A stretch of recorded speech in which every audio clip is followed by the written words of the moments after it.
They're here somewhere.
The April, are we on?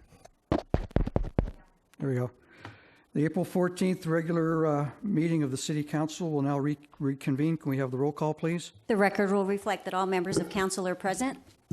Okay, do we have a city attorney report from closed session? Thank you, Mayor Sellis. There's no closed session report this evening. Okay, thank you. Would you please stand and join me in the Pledge of Allegiance led by Councilmember Curry, followed by the invocation by Pastor Nate Furness from Costa Mesa Seventh-day Adventist Church. Please join me in the pledge. I pledge allegiance to the flag of the United States of America and to the republic for which it stands, one nation, under God, indivisible, with liberty and justice for all.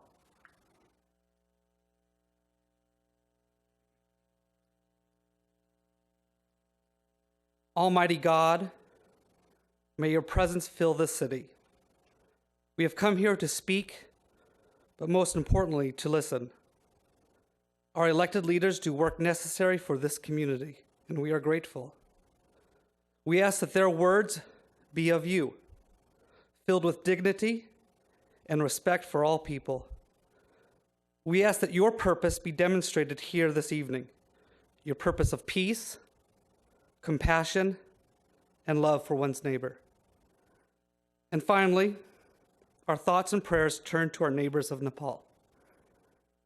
We are reminded of the holy gift of life. May your healing presence be demonstrated here and throughout the world. Amen.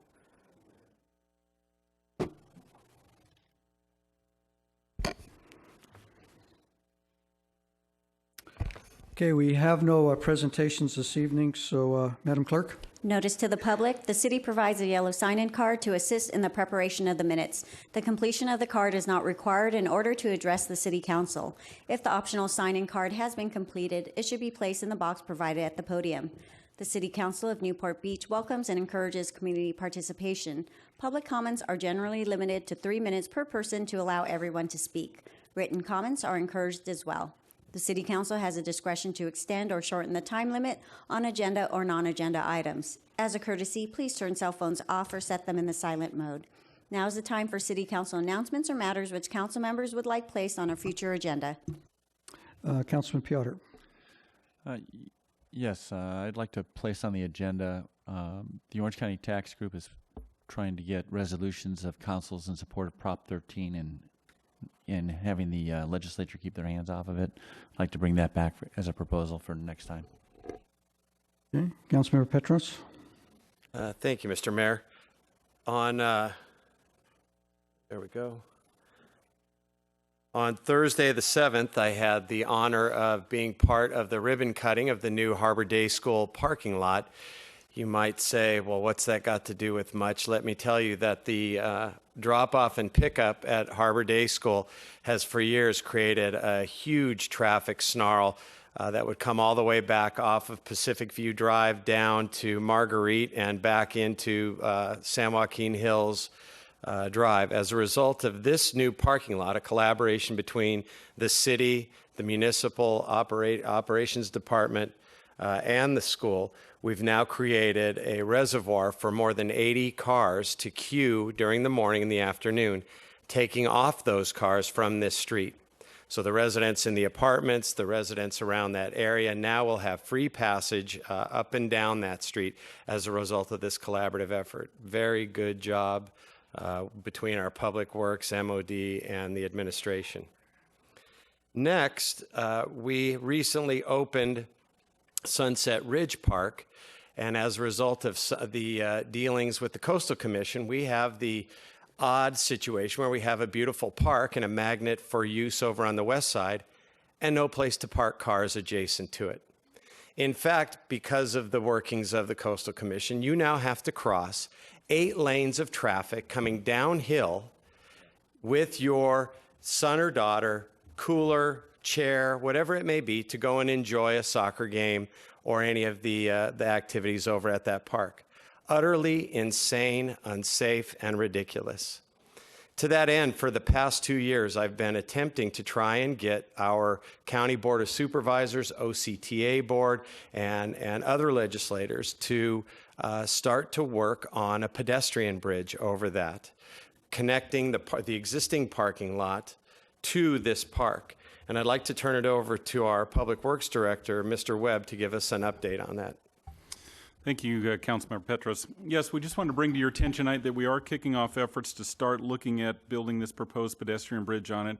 As the councilmember mentioned, this was a result of the Coast Commission denying our first plan that had a parking lot included in the Sunset Ridge Park. So we're looking to build a ped bridge to get us over to the parking lot on the other side, where we're actually going to be looking at a future park improvement project. So that'll improve the access, the safety, the trail enhancements, etc. Currently, we're looking at applying for a $2.3 million grant from the Active Transportation Program. That's state and federal monies for active transportation. And we're looking for some support or comments on that. If I could real quick, just to give some people some perspective, here's Sunset Ridge Park at the corner of Superior and Coast Highway, and we've just drawn kind of a line in there between the park and the parking lot. And I want to just make sure this is schematic. We haven't set any plans for bridges yet. We're just starting to look at this now, but we want to give you an idea what we're talking about for this pedestrian bridge. Also, we've had some comments recently about it's going to block my view, and I'm concerned about that. So I thought I'd take the opportunity, looking from Sunset Ridge Park here, you're looking down, and that orange line you see is basically would be the bridge plane deck, and you can see clearly that it would never block the view coming in because you're looking at the road and the houses. And as you went further up the hill, that line would actually decrease and go further down on the screen. So we don't feel there's going to be a view impact at this location. Actually, there'll be an enhancement with a nice bridge. Just another side view from Sunset View Park across the street. If you've been in that nice little new park we do, here's where the bridge might be approximately coming across the horizon there, and you see that it doesn't cut into any ocean views or plane. In fact, once you get the landscaping and things in front of it, it'd be hardly recognizable as we come down the street there. So what we'd like to do is just bring this to your attention, and we are looking for your support or opposition and comments on the bridge. If you want to join us, and this will help with our application, you can reply to this. We have a Facebook page on the screen here that you can apply to. We'll also have a city online survey. If you'd go ahead and show your support or opposition or comments, we'd appreciate it. Thank you very much. So to our friends here in the hall, to our friends out watching tonight, please take an interest in this. We really do appreciate any comments or considerations that you may have. Thank you, Mayor. Mayor Pro Tem Dixon. Yes, thank you, Mayor. I have a few announcements. As you know, I enjoy giving announcements on behalf of the library, so mark your calendars from some great events at the library. This Sunday, May 17th, from 3 to 4 p.m., the Sunday Musicale, and they have a Sundance trio of the oboe, bassoon, and piano. So this trio is known throughout the United States. It should be a really fun afternoon. On Monday, May 18th, Medicine in Our Backyard, the Leading Edge Technology in Medicine, will be a panel discussion led by 3 leading UCI physicians on recent advances in technology and how these shape the way we diagnose, treat, and educate. And a little bit in advance, but please mark your calendars. For Saturday, June 13th, in the afternoon, 1 to 6 p.m., is the Newport Beach City Arts Commission presents the 51st Annual Art Exhibition. And it's really a fantastic show. And so I'll probably say it again, but just to mark your calendars now. And also, I'd like to, for a future meeting, agendize for the next meeting, for the council to consider at its next meeting contracting out for a third-party performance and process audit of the Newport Beach Civic Center project. And this audit would evaluate the project's planning and execution and the quality of the city's oversight of the work. I believe, with questions still being raised about this project, that it's time for a comprehensive and final review. And this is standard practice in the private sector, and I'm certain it will prove valuable in this case. And it's important to get closure and to take the lessons learned as we move on to other important public projects. So thank you, Mayor. Thank you. Councilmember Muldoon. Councilmember Duffy. Councilmember Curry. Well, I've been traveling the last couple of weeks, and I had the incredible privilege of staying on Omaha Beach and then being in the cemetery on the bluff above the beach to visit the Normandy landing sites. One is incredibly moved by the fact that even today there are still hundreds of German gun emplacements still along the French coast, and the incredibly warm reception Americans received to this day for service on Normandy. We are celebrating, as the mayor mentioned in the study session, the 70th anniversary of VE Day this month, and the 71st anniversary of the landing on Normandy next month. So, with Armed Forces Day approaching this weekend, and with Memorial Day at the end of May, I think it's important for us to all stop and pause and give thanks for those who came before us, who paid the full price to preserve freedom here and around the world. Thank you. On April the 30th, I attended the Chamber of Commerce Scholarship Awards Dinner. This is where we recognize the scholastic achievements of the seniors at Corona Del Mar High, Newport High, and Sage Hill. And I gave a brief presentation and handed out certificates of recognition to the students. And anybody that thinks that our country isn't in good hands with the next generation coming along, if you would see these students and hear their stories and the universities and colleges that they're going to, it's just absolutely amazing. And I felt totally inadequate at the end of the evening. On the 1st, the next day, I attended our library's Pro-Literacy Foundation Luncheon. And this is a program that we have through our library to teach non-English speaking folks how to read and write English. And it's a program that's been going on for a number of years. That's an extremely impressive program in our community. And the featured student, I guess, if you will, was a Russian lady who came here about 5 or 6 years ago, couldn't speak any English, and got into our program. She became an American citizen a couple of months ago and went to college and got a degree in psychiatry and got her certification in clinical psychology, I believe. And a lot of that was due to the assistance of our pro-literacy program. Also, this is the season for our yacht club openings, and it has been a busy 2 weeks. I attended the American Legion Yacht Club opening day, which was something I really like to do, help honor all of our veterans that are Yacht Club members at the American Legion. That was on May the 3rd. And then this last Sunday, we had the dual yacht club openings on Bayside Drive, the Balboa Yacht Club. I attended that, and then also to the Bahia Corinthian Yacht Club, and presented a proclamation in honor of their 57th annual opening day. And then on Saturday, May the 9th also, it was a busy day that day, I went to the Oasis Center and attended the Newport Beach Sister City Association and the Rotary Club of Newport Balboa, their Taste of Japan OC. It's an evening of Japanese tastes and activities that was celebrating Newport Beach's 30 years of friendship with our sister city, Okazaki. And I participated in a rather formal Japanese tea ceremony, and there's a picture of me doing it, and I'm not showing it to you because it was very embarrassing. tomorrow evening in the community room across the foyer here, Speak Up Newport is going to have a forum on the fire rings. As many of you know, this has been a, no pun intended, burning issue here in Newport Beach. And Councilmember Piotr and Denise Oberman, one of our active residents on the peninsula, will be the presenters at the forum. It starts at 5:30 with the reception, and the program starts at 6 o'clock. And it'll be an opportunity for you to come and view and comment on the latest plan going to the Coastal Commission for the fire rings, hopefully the final one. I think this is, what, the 17th iteration, Mr. Kiff? 17th. So it'll be a great opportunity to come and take a look at it, as well as perhaps a dress rehearsal for any comments you might be wanting to make at the Coastal Commission, who will be here in June in this chamber holding their meetings, and they will be considering our coastal development permit for the fire rings at that time. Also, in the coming weekend, we have the Exchange Club Field of Honor, so I would encourage anyone that's interested to buy a flag on the Field of Honor. And then lastly, we're having our call for applications for special event grants, and we're accepting applications from community and nonprofit event organizers that would like some financial support for their Newport Beach-based special events. The events must be held between July 1st, 2015 and June 30th, 2016.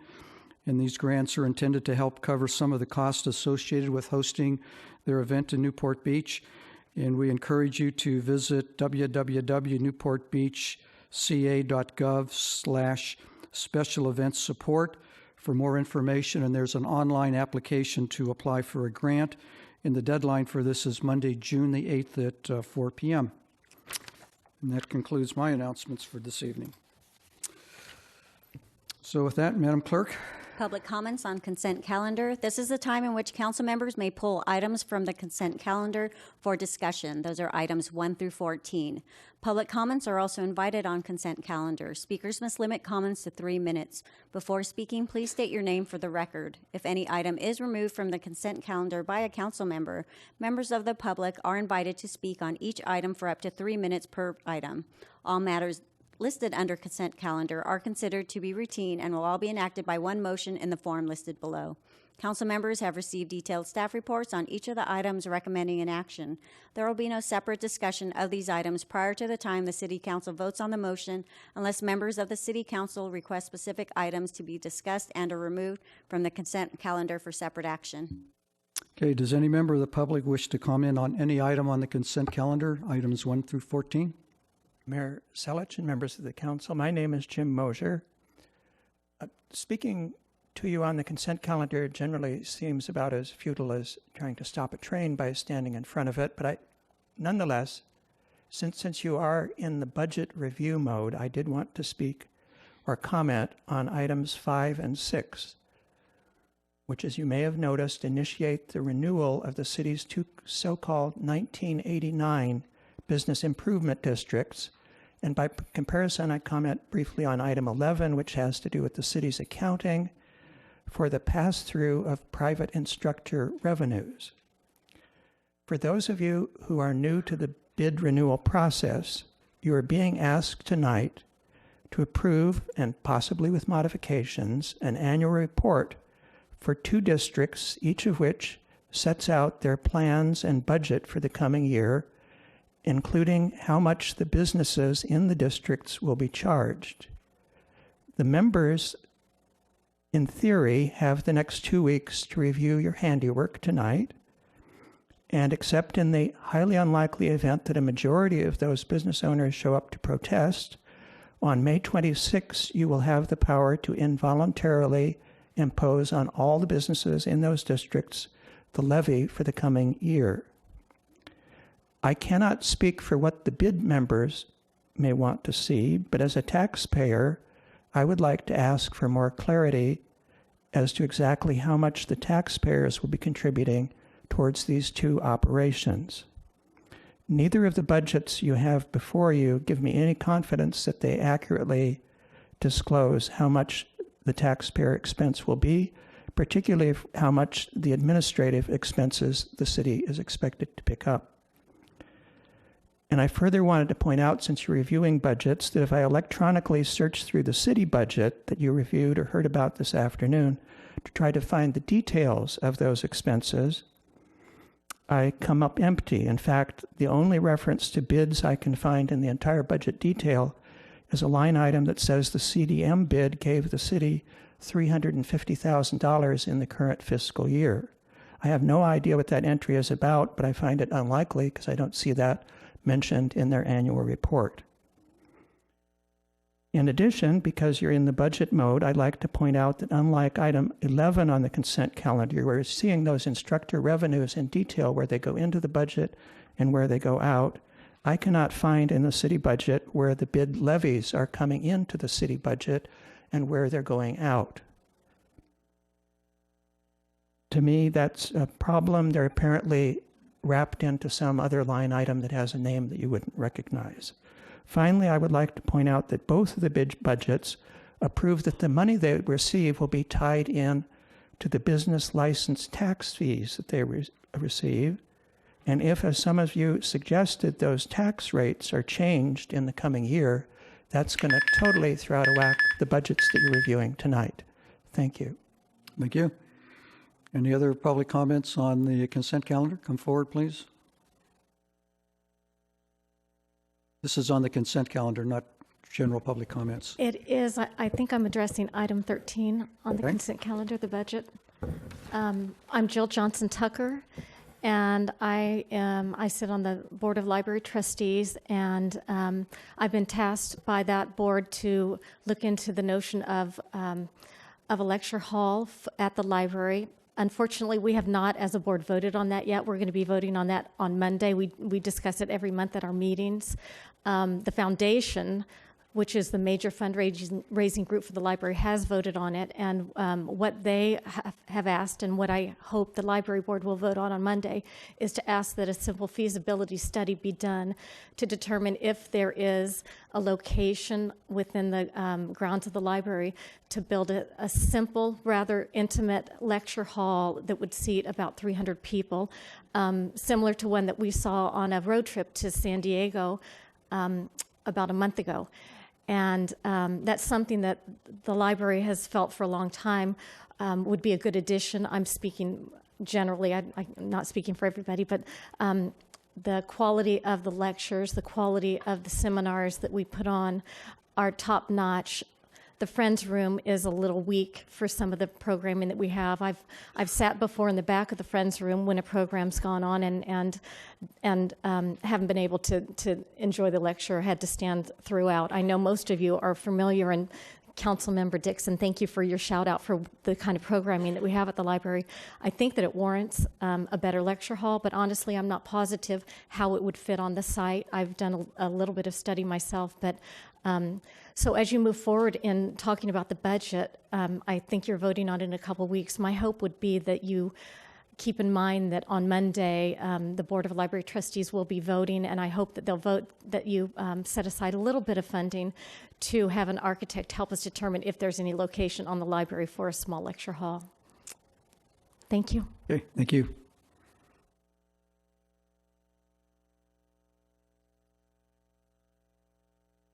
Hi, my name's Dorothy Larson. I'm the president of the Library Foundation Board, and I just want to echo Jill Johnson Tucker's comments. And by the way, thank you, Ms. Dixon, for your comments. We have fabulous programming there and an adequate site to have them. And so I realize it's a consent item and it's just talking about a public hearing for the budget, but we'd like to just kind of put that thought in your mind that we're looking at trying to develop a plan and at least get money set aside potentially that the foundation is also willing to support for a feasibility study for such a project. Thank you. Thank you. Any other public comments on the consent calendar? Okay, staff, any items to pull? Okay. Councilmember Muldoon, any items to pull? Okay. Councilmember Duffy? Councilmember Curry? No items to pull, but I'll register an abstention on item 1, the minutes. I was not here for that meeting. Okay. Councilmember Piotr? None. Councilmember Petros? None. Mayor Pro Tem Dixon? None. And I have none. So I would entertain a motion on the consent calendar. Mr. Mayor, Mr. Mayor, I move the consent calendar, items 1 through 14, with the exception of item 1, abstention by Councilmember Curry. Okay. Second.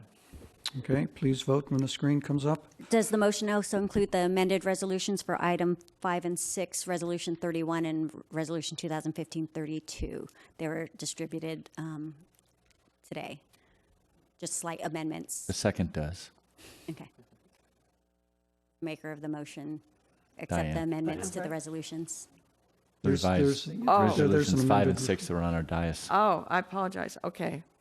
That they're As amended, as amended. Okay, 5 and thank 6. you. 5 and 6. Thank you. Okay, thank you. Prior to reading the vote, I'll read the ordinance title for item 3, ordinance number 2015-11, an ordinance of the City Council of the City of Newport Beach approving First Amendment to Development Agreement number DA 2012-003 for the 25.05 acre planned community known as Uptown Newport located at 4311 through 4321 Jamboree Road. The motion carries unanimously. Okay, Madam Clerk. Public comments on non-agenda items. Public comments are invited on non-agenda items generally considered to be within the subject matter jurisdiction of the City Council. Speakers must limit comments to 3 minutes. Before speaking, please state your name for the record. Okay, any comments on non-agenda items? Please come forward.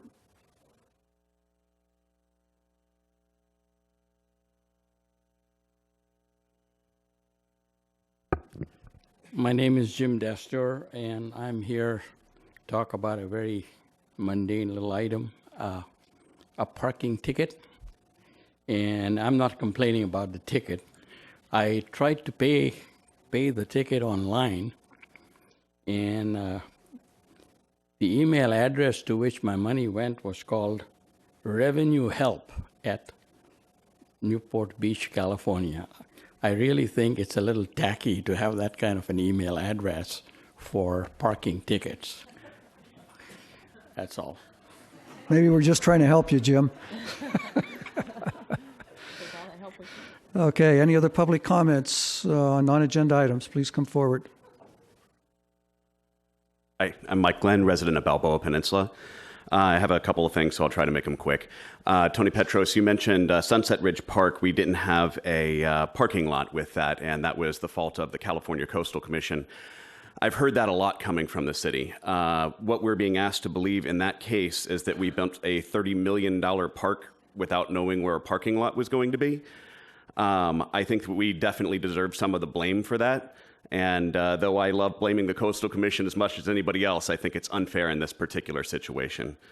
Scott Piotr, I support your Prop 13 proposition here. And Aaron Harp, a few meetings ago, we had a bit of a disagreement about taxes versus fees, Prop 218 versus Prop 13.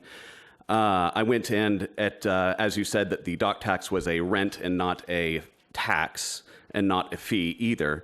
I did the research. There is no wiggle room whatsoever in the California law on taxes or fee. Now, we can call it a rent, but it will qualify as either a tax or a fee. If you have an expense that's here and you charge here, that's a tax. If you charge anywhere up to here, that is a fee. There is zero wiggle room in the California law. There are only 3 ways to collect money: taxes, fees, fines, and penalties. We could call it a penalty to have your boat out on a dock, but I don't think that's where we want to go. And in accordance with that, I'd like to just pass these out as well, make it real clear as a graphical entity.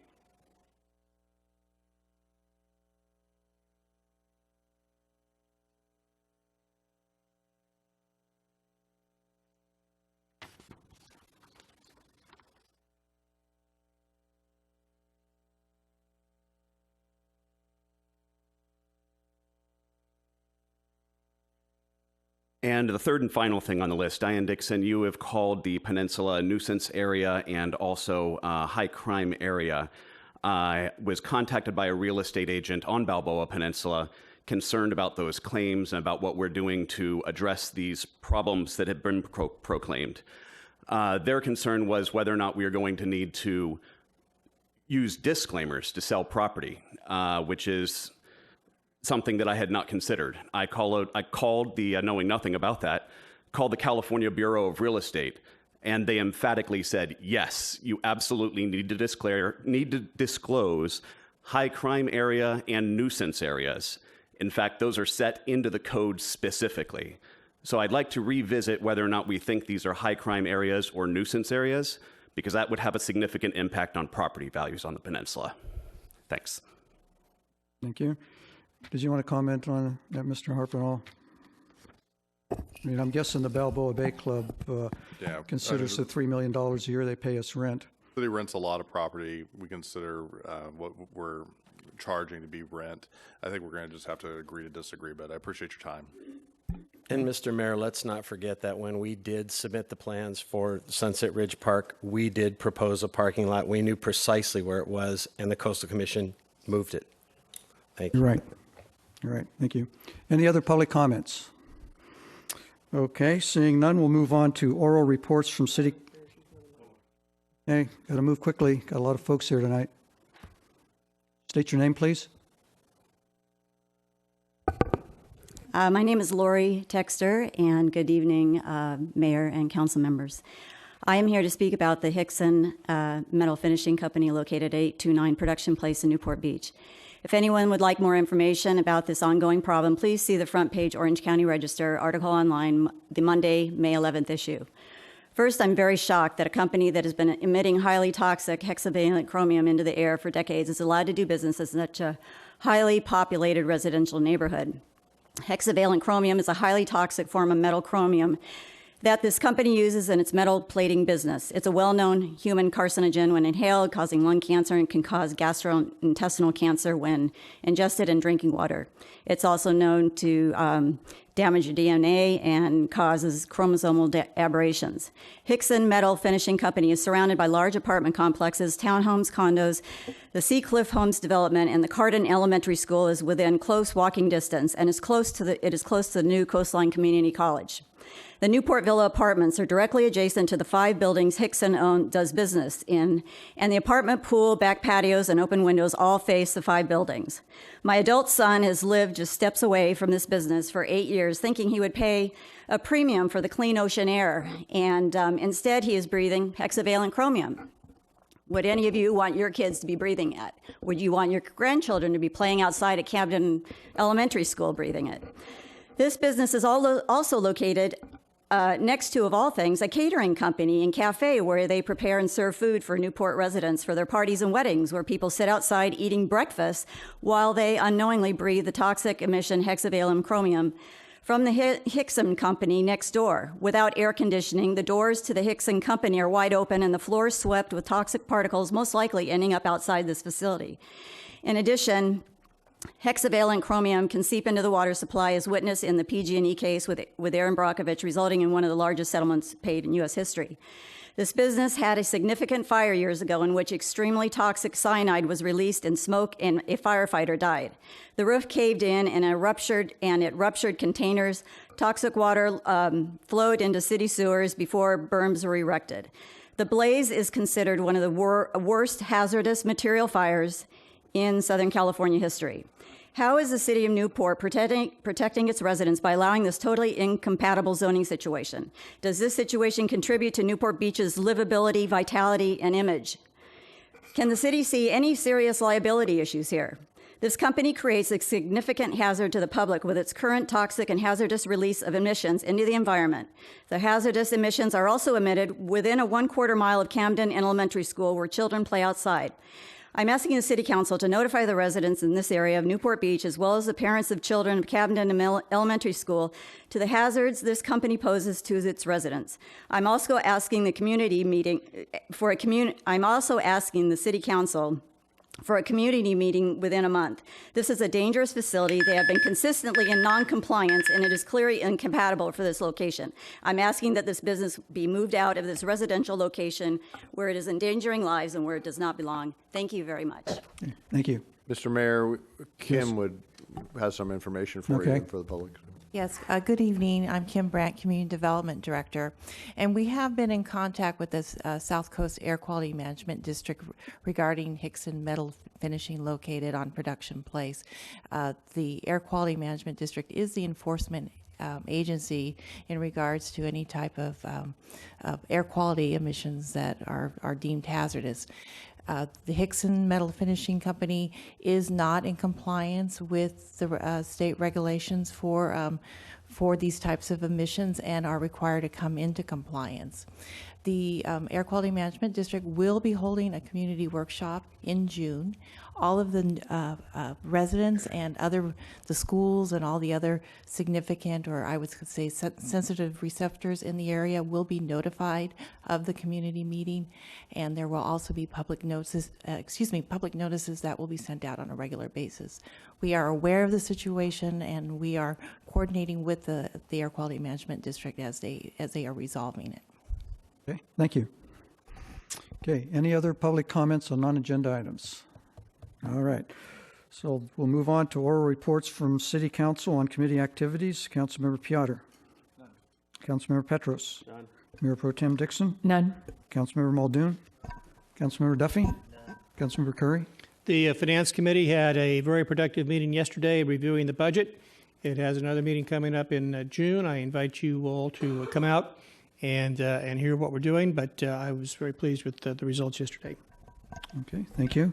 And I have no reports this evening. So we'll move on to our public hearings. Our first one is item number 15, the Community Development Block Grant 2015-2019 Consolidated Plan, the 2015-2016 Action Plan, and the Citizen Participation Amendment. Can we have a brief staff report, please? Yes, thank you, Mr. Mayor. We have provided you a detailed staff report regarding these three plans that are necessary for the city to review and adopt in order to continue to receive community development block grant funds. Both Jim Campbell and our consultant Clint Whited are here to answer any questions that the council has, or we can provide a much more detailed presentation if you so desire. Okay, any questions from council? Seeing none, I'll open for public comment. Any member of the public wish to comment on this item? Mayor Selich and members of the council, my name is Jim Mosier. This is a very thick staff report of the several plans that you just heard about. I had hoped to be educated a little bit more about them because I had been too lazy to read them in detail. I did hear and notice in the announcement that you made that among these, the last of these, is something called an amended citizen participation plan. This does have, the overall packet here has to do with our plans for our less well-advantaged citizens in our city and less well-advantaged areas. I think it's an area in which the citizens should be interested in participating, but our current citizen participation plan does not seem to be a very effective one. As Mr. Campbell can verify, the attendance at the February 26th public meeting, to say that it was sparse would be an exaggeration. For those of you who have not seen our community development block grant, I would suggest that you look on this is page 15-4 of your staff report, which gives a little summary table at the bottom. As former council member Gardner was often pointing out, like many federal programs, this is one that generates and spends a lot of its money on making paperwork such as this, and relatively little on the programs that the money is going towards. Those programs are detailed here in this little list at the bottom. The biggest single program that is in here, you will see, is the one called the Section 108 loan repayment, and I think as staff can verify, that has to do with using this money coming in each year to pay off a loan, which was an advance we took against future contributions to pay for improvements in the Balboa Village area. And you'll see now the second biggest program here proposed for the coming year is the Balboa Village Commercial Facade Improvement Program. So the great bulk of this money that is not going towards administration is going towards Balboa Village. If there was more citizen participation and interest in this plan, I think we could find other areas of the city that would be deserving of attention as well. Thank you. Thank you. Any other comments on this item? Okay, seeing none, I'll bring it back for questions or a motion. A motion? Move the recommended item, recommended action. Second. Okay, please vote.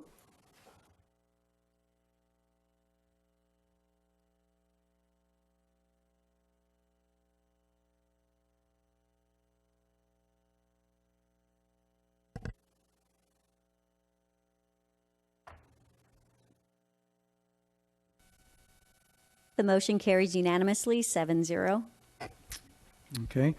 We'll move on to item number 16, which is the Height Overlay District Zoning Code Amendment in West Newport Mesa. Do we have a staff report? Yes, Mr. Mayor, again, Kim Brandt, Community Development Director. This is an amendment to our zoning code to allow additional height in the West Newport Mesa area as it relates to residential height, and it allows a product type that would encourage 3-story residential units and a rooftop deck, and our current zoning would not allow that. We have provided you a very detailed staff report, and both Fern Nueno and I are here to answer any questions or provide a more detailed presentation if you wish. Okay. Are there any questions from our staff? Councilmember Petros. No, I don't have any questions. I'll wait my comments. Okay. Okay, we'll open the public hearing. Any member of the public wish to comment on this item, please come forward.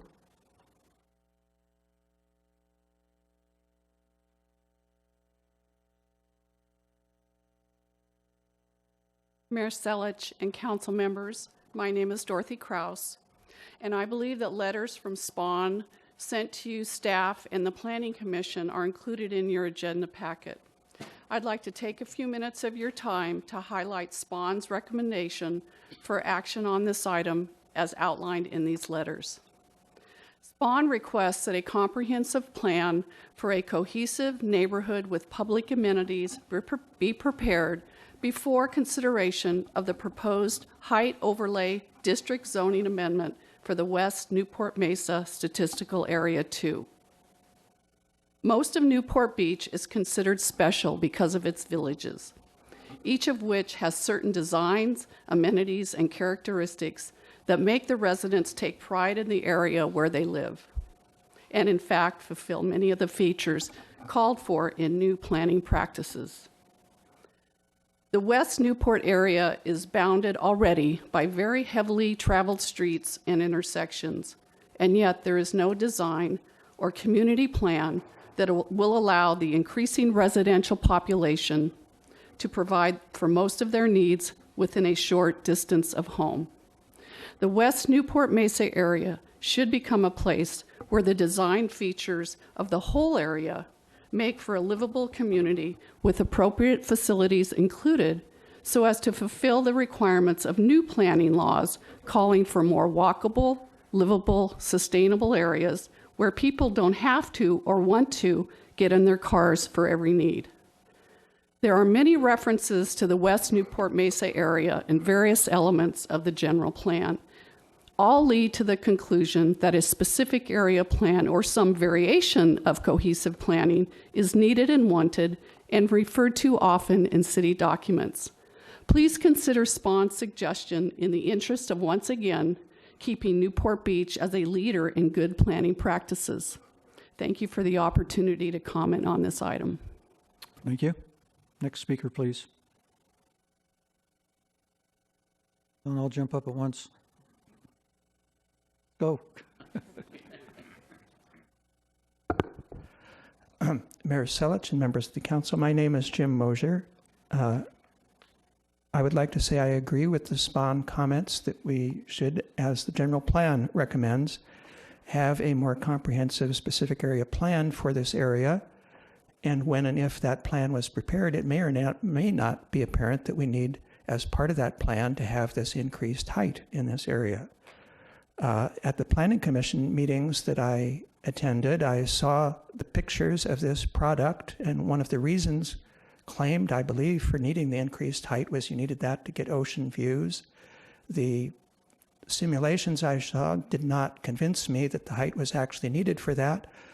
And if you did achieve that, it would seem to me you're just going to have another war of different things. Now you're going to need still taller buildings to look over these buildings. It didn't make a whole lot of sense to me. As I was hoping the other speaker was going to speak first, the idea of the overlay seems to produce kind of a logical inconsistency in our zoning code because, as he noticed, if you look in the preamble, you're seeing just pieces out of the zoning code here. You're being asked to amend a section 2028, and if you look to the preamble of that, which is not reproduced here, as to why we have overlays, it assures the people that they are not going to relax standards for setbacks or heights. And yet this overlay is precisely to do what the preamble says we're not going to do. That I find an oddity. I also find it odd that we're inserting this in section 202860, just a technical comment. If you look at the zoning code, we're not using 202850. So why are we skipping over? And I don't know why we're skipping numbers. And another oddity in the ordinance that's before you, if you look at page 2 of the ordinance, which is page 16.6 of your packet, you'll see it has two big whereases at the top. There seems to be no standard form for ordinances, but this one is saying, whereas the City Council held a public hearing tonight, May 12th, you took evidence and so forth, and then under that, as a fact, it's stating that on May 26th, you're going to hold another hearing. And I would just like clarity, are you actually planning to hold another hearing on this item on May 26th, or is it going to be on the consent calendar as second readings usually are? The ordinance you're passing is telling the public there is going to be another hearing. Thank you. Thank you. Next speaker, please.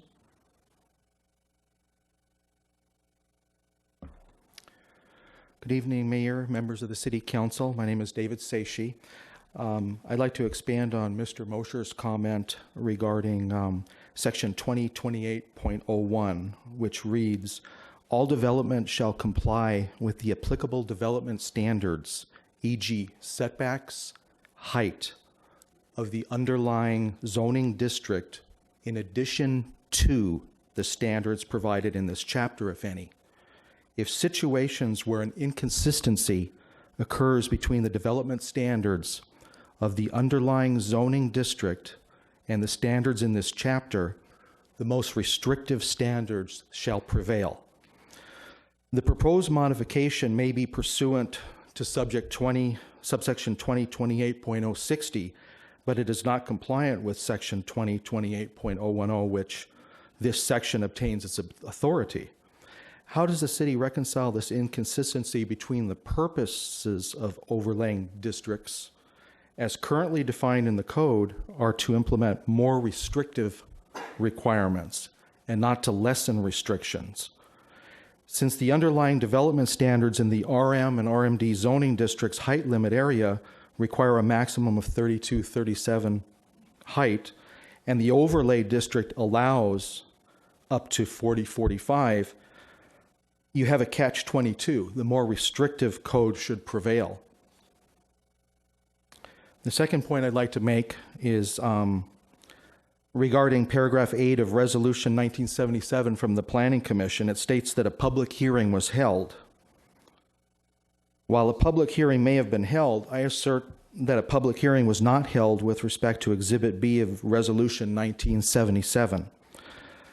And according to the minutes of the April 9th Planning Commission meeting, after David Chi, who was the final speaker, Chair Tucker closed the public hearing, after which copies of the redlined amendment of the code language were then distributed to the public and the commissioners, who then spent approximately 3 minutes reading the redlined amendment of the code language for the first time after Chair Tucker closed the public hearing. And then the commissioners held a short discussion and some modifications, and then they voted upon it. The public was not allowed to participate in the discussion, comment on any of the language within the red line amendment of the code. And such red line amendment of the code then replaced the staff report Exhibit B that was presented in the agenda as Resolution 1977 Exhibit B. So since the public never had an opportunity to read in advance or comment on the Resolution 1977 Exhibit B in a public hearing, tonight's meeting is actually the first opportunity for the public to comment on this proposed height overlay district with the actual proposed modified code presented in advance of the meeting. Thank you. Thank you. Next speaker, please.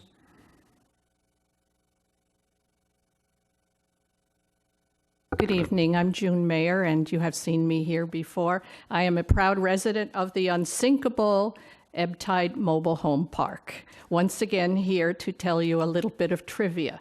It came to me when Ms. Textor spoke about Hickson that you maybe don't know about what's going on the other side of our park at 755 to 775 West 16th Street, because that's Costa Mesa. It's not Newport. There were hazardous waste dumped there for many years into a drain 20 feet from our northern border.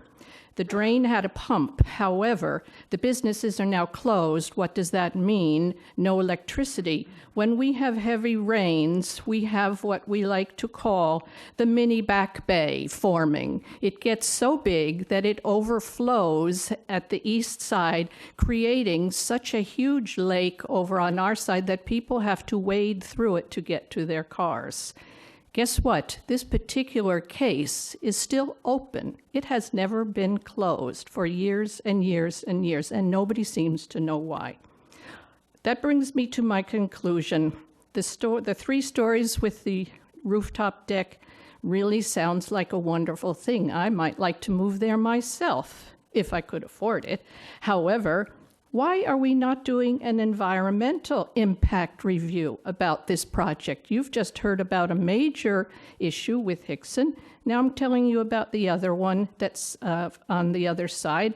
And if any of you want more information about this, I have lots of copies that I've got from the Orange County Health Office. And that's my thing I have to say tonight, and respectfully give it to you. Thank you. Thank you. Any other speakers on this item?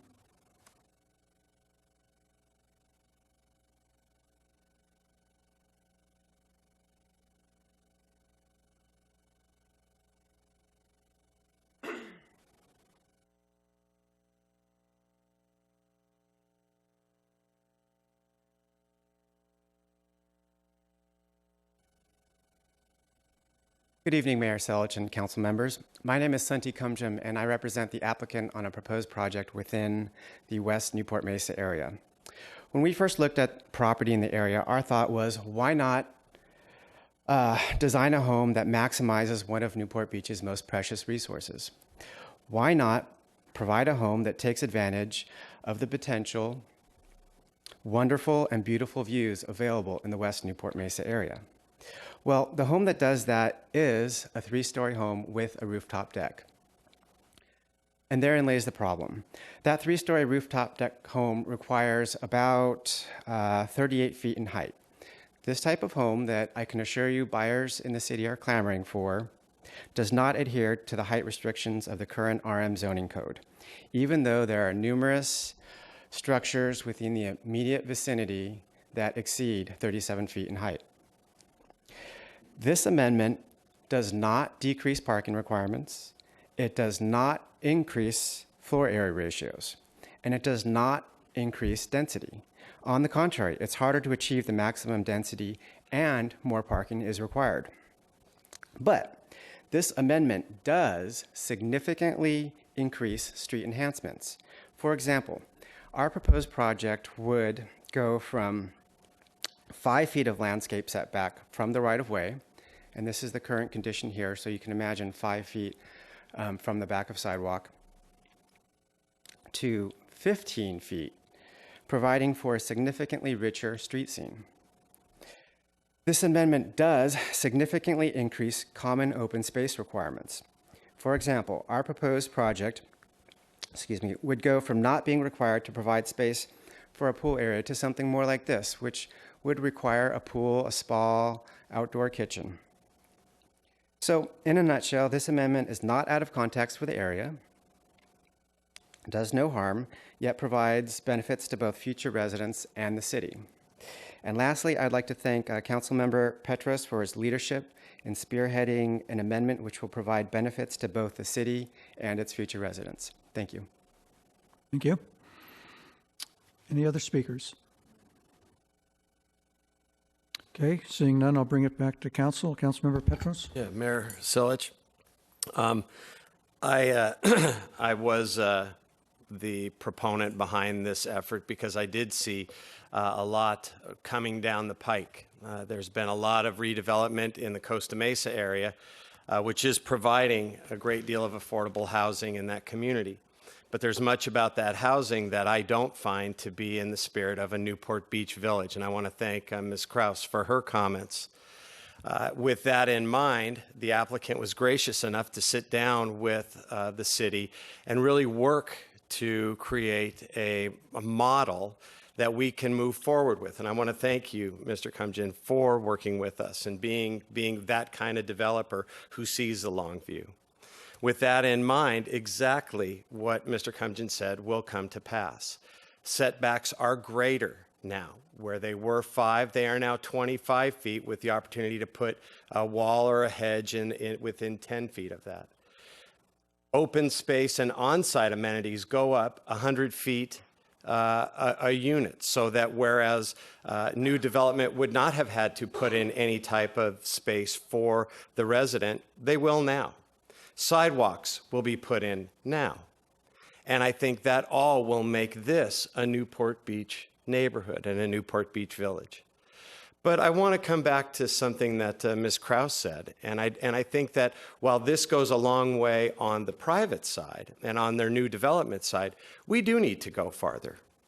And I don't know that it is a specific plan, but what I have heard from our Planning Commission and what I would like to see is that staff come back with a work plan that looks at the public realm, that looks at the sidewalk, parkway, landscape, and streetscape palette around that area to unify the West Newport area into a cohesive neighborhood and village that increases the values, makes it more walkable, and makes it more environmentally friendly in that neighborhood. We have Pacifica High School coming online soon, the second high-end private high school in that area. We have Carden Hall, whose history past doesn't need to be spoken of. If we move forward with this budget, we're going to see the West Side Community Center go in here. All of these are amenities that are just jewels in a crown of a master planned area if we give our staff the opportunity to create this comprehensive look. And so I would like us to move forward with this plan and a separate work plan for that private or for the public realm. Thank you. Okay. Councilmember Piotr. Thank you, Mr. Mayor. And I want to echo what Tony said. Tony's really worked hard on this and trying to pull together the height and the amenities that we get. I also want to thank the developer. You know, he could have sat there and forced through, you know, a variance or some sort of specific zoning that would have affected his property only.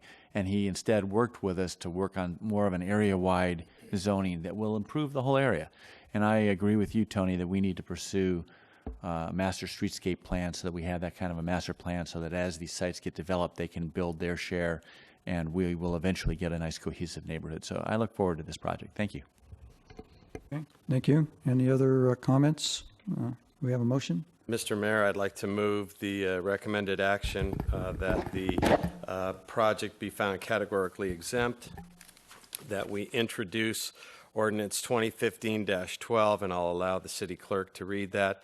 And I would like to accept the Planning Commission recommendation to prepare a master plan for, I don't want to limit it just to streetscape improvements. I would like to see a master plan brought back for the entire public realm that would look at sidewalk, landscape palette, any other amenities that might be in keeping with creating a place where these future residents would like to come out to the street. Let's enliven the streetscape and make this a neighborhood. Second. Okay. Just briefly before you vote, there's a couple of issues that were raised that I would like Fern to address. I'll go ahead and address the issue. There was a comment made during the public hearing that the proposed ordinance did not propose any change to the base zoning district, and therefore a potential conflict between the overlay and the base zoning district in respect to the height. And I do want to state for the record that this ordinance does amend the base zoning district so that there is consistency between the overlay and the base zoning district, and that is on section 4 of your ordinance, page now I need my glasses, 16-9.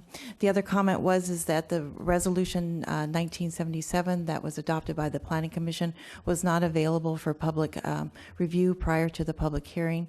We did have copies of the amended resolution available to the public in the foyer of the council chamber. It was not a red line version, but it was the resolution that the Planning Commission did consider that evening, so that was available to the public. And finally, the question regarding the environmental documentation for the Uptide project, that environmental document will be prepared in conjunction with that project, and it will be available for public review prior to any action by the Planning Commission. Okay, what about the comment that was made on the paragraph that says the public hearing was held on May the 26th? In the ordinance? Thank you, Mary Selich. We will correct that for the next public hearing. If this is a draft ordinance that you're seeing that includes and anticipates a second reading on May 26th, it will not be a public hearing. We will have it on the consent calendar. So we'll make that a note in our final ordinance. Okay. All right. Please vote. Prior to reading the vote, I'll read the ordinance title, ordinance number 2015-12, an ordinance of the City Council of the City of Newport Beach approving zoning code amendment number CA 2015-004, creating a height overlay district to allow increased residential building height for properties located in the multiple residential zoning district in statistical area A2 in West Newport Mesa. Motion carries unanimously, 7-0. Okay, thank you. Okay, we'll move on to current business now. The next item is item number 17, regulations on water-propelled vessels in Newport Harbor. How many people are planning on speaking tonight? Would you raise your hands, please? Okay. All right, can we have the staff report, please? Mr. Mayor, excuse me. I have to recuse myself, so I have a rental boat business. Thank you. Okay. Good evening, Mayor Selich and members of the council. In February, you received a report at a study session to which the council voted to allow one commercial operator through an RFP process. At the last meeting, council they voted against allowing one commercial operator, and we're here tonight bringing forth an ordinance for prohibition of any operation of water-propelled vessels in Newport Harbor. At the last meeting, there was a 3-2 vote, and we need 4 votes to pass an ordinance tonight. So we have a prohibition, and then we have an alternative for you that could entertain 1 permit for a single commercial operator, and those are in your staff report tonight. Okay, thank you. Questions from council? I'm sorry, Mr. Mayor, I do have a question. In the new ordinance, are you specifying a location for the 1 permitted user? Yes, we can. So we can work through multiple conditions. Last time? Correct. Okay. And is there a time period in this first for the 1 user? We can work through all those conditions. How it is proposed is that City Council would actually be the ones to authorize the permit. So we could come forth with all sorts of conditions that you could approve. Okay, thank you. Okay. Mayor Pro Tem Dixon. Yes, thank you. Where would that location be, to follow up on Councilman Petro's question? Right now, the proposed location is at the terminus of the turning basin, by the commercial areas, by Lido Marina Village and Mariners Mile. Thank you. Okay, any other comments or questions from council? Okay, I counted about 30 hands out there, and at 3 minutes each, it's about an hour and a half's worth of testimony. So if you could start lining up, and we can have 1 person at each podium so that 1 person finishes, the next person speaks, and so on and so forth. So first speaker, please come forward, state your name, and you can stand over there. My name's Pam Whitesides, and there's apparently been a flood of emails and letters in favor of jetpacks. And I see there's lots of people here in favor of jetpacks. As an initial matter, I would just like to alert the council that at least one of the surveys sent in support of Jetpack America appears to be seriously flawed. This is a map. It has Dean's name at the top of it. I don't know that he did it, but it's all residents who were available during the polling supported continuing jetpack operations and signed the petition. And lo and behold, I look, and my name is on it. And I'm like very opposed to the jetpacks. My neighbors downstairs also very opposed. Their name is on it, and another person very opposed. So this isn't accurate. Let's see. I don't need to repeat many of the compelling reasons jetpacks do not belong inside the harbor, but the most compelling to the council should be that jetpacks, allowing them in the harbor actually violates the municipal code. The commercial activity permit cannot be granted if the activity is likely to, quote, create noise which would adversely affect use or enjoyment of the waters of Newport Harbor by members of the public or interfere with the rights of those who own property near the waters of Newport Harbor to the peaceful and quiet enjoyment of that property. The beachgoers, businesses, residents, and other harbor users have been forced to listen to the sound of the jetpack machinery and the noise of the wakes all day. Boats and the safety of other harbor users have been threatened by out-of-control thrill riders exceeding the 5-knot speed limit in the harbor. I would like to remind the council of the legitimate petition circulated to the people most affected by jetpacks and most familiar with how the harbor operates.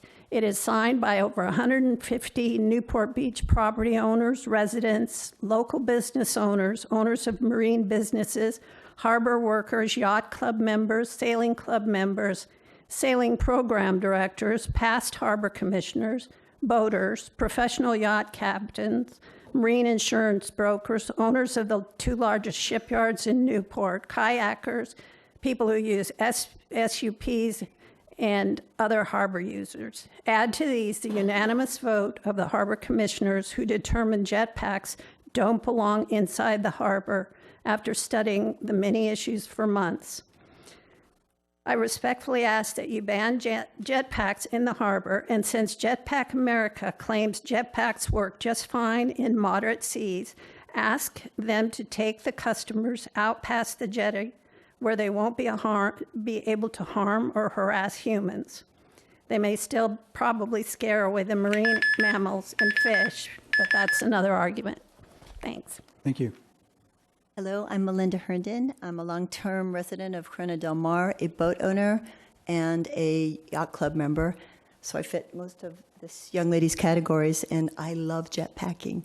I split my time between here and the Sydney Harbor, and somehow they allow people to do crazy things there, like climb bridges and ride jet boats, and it's a joyful opportunity to explore a harbor and to have a little fun in your own town. And I enjoyed the jetpack operation here. I've done most of the goofy stuff you can in town. They run a first-rate operation, completely safe, enjoyable, and if it does end up going to the open water, I can just say that last weekend I did the hoverboarding, and which is also fun, but with this kind of activity, when you've got a lot of chop, it's a little more rigorous than it is inside the harbor. So that's my story, and I'm sticking to it. Thank you so much for your time. Thank you.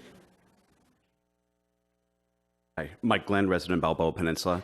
I spoke with the representative of Jetpack America. They said they had over 20,000 rides with one minor injury.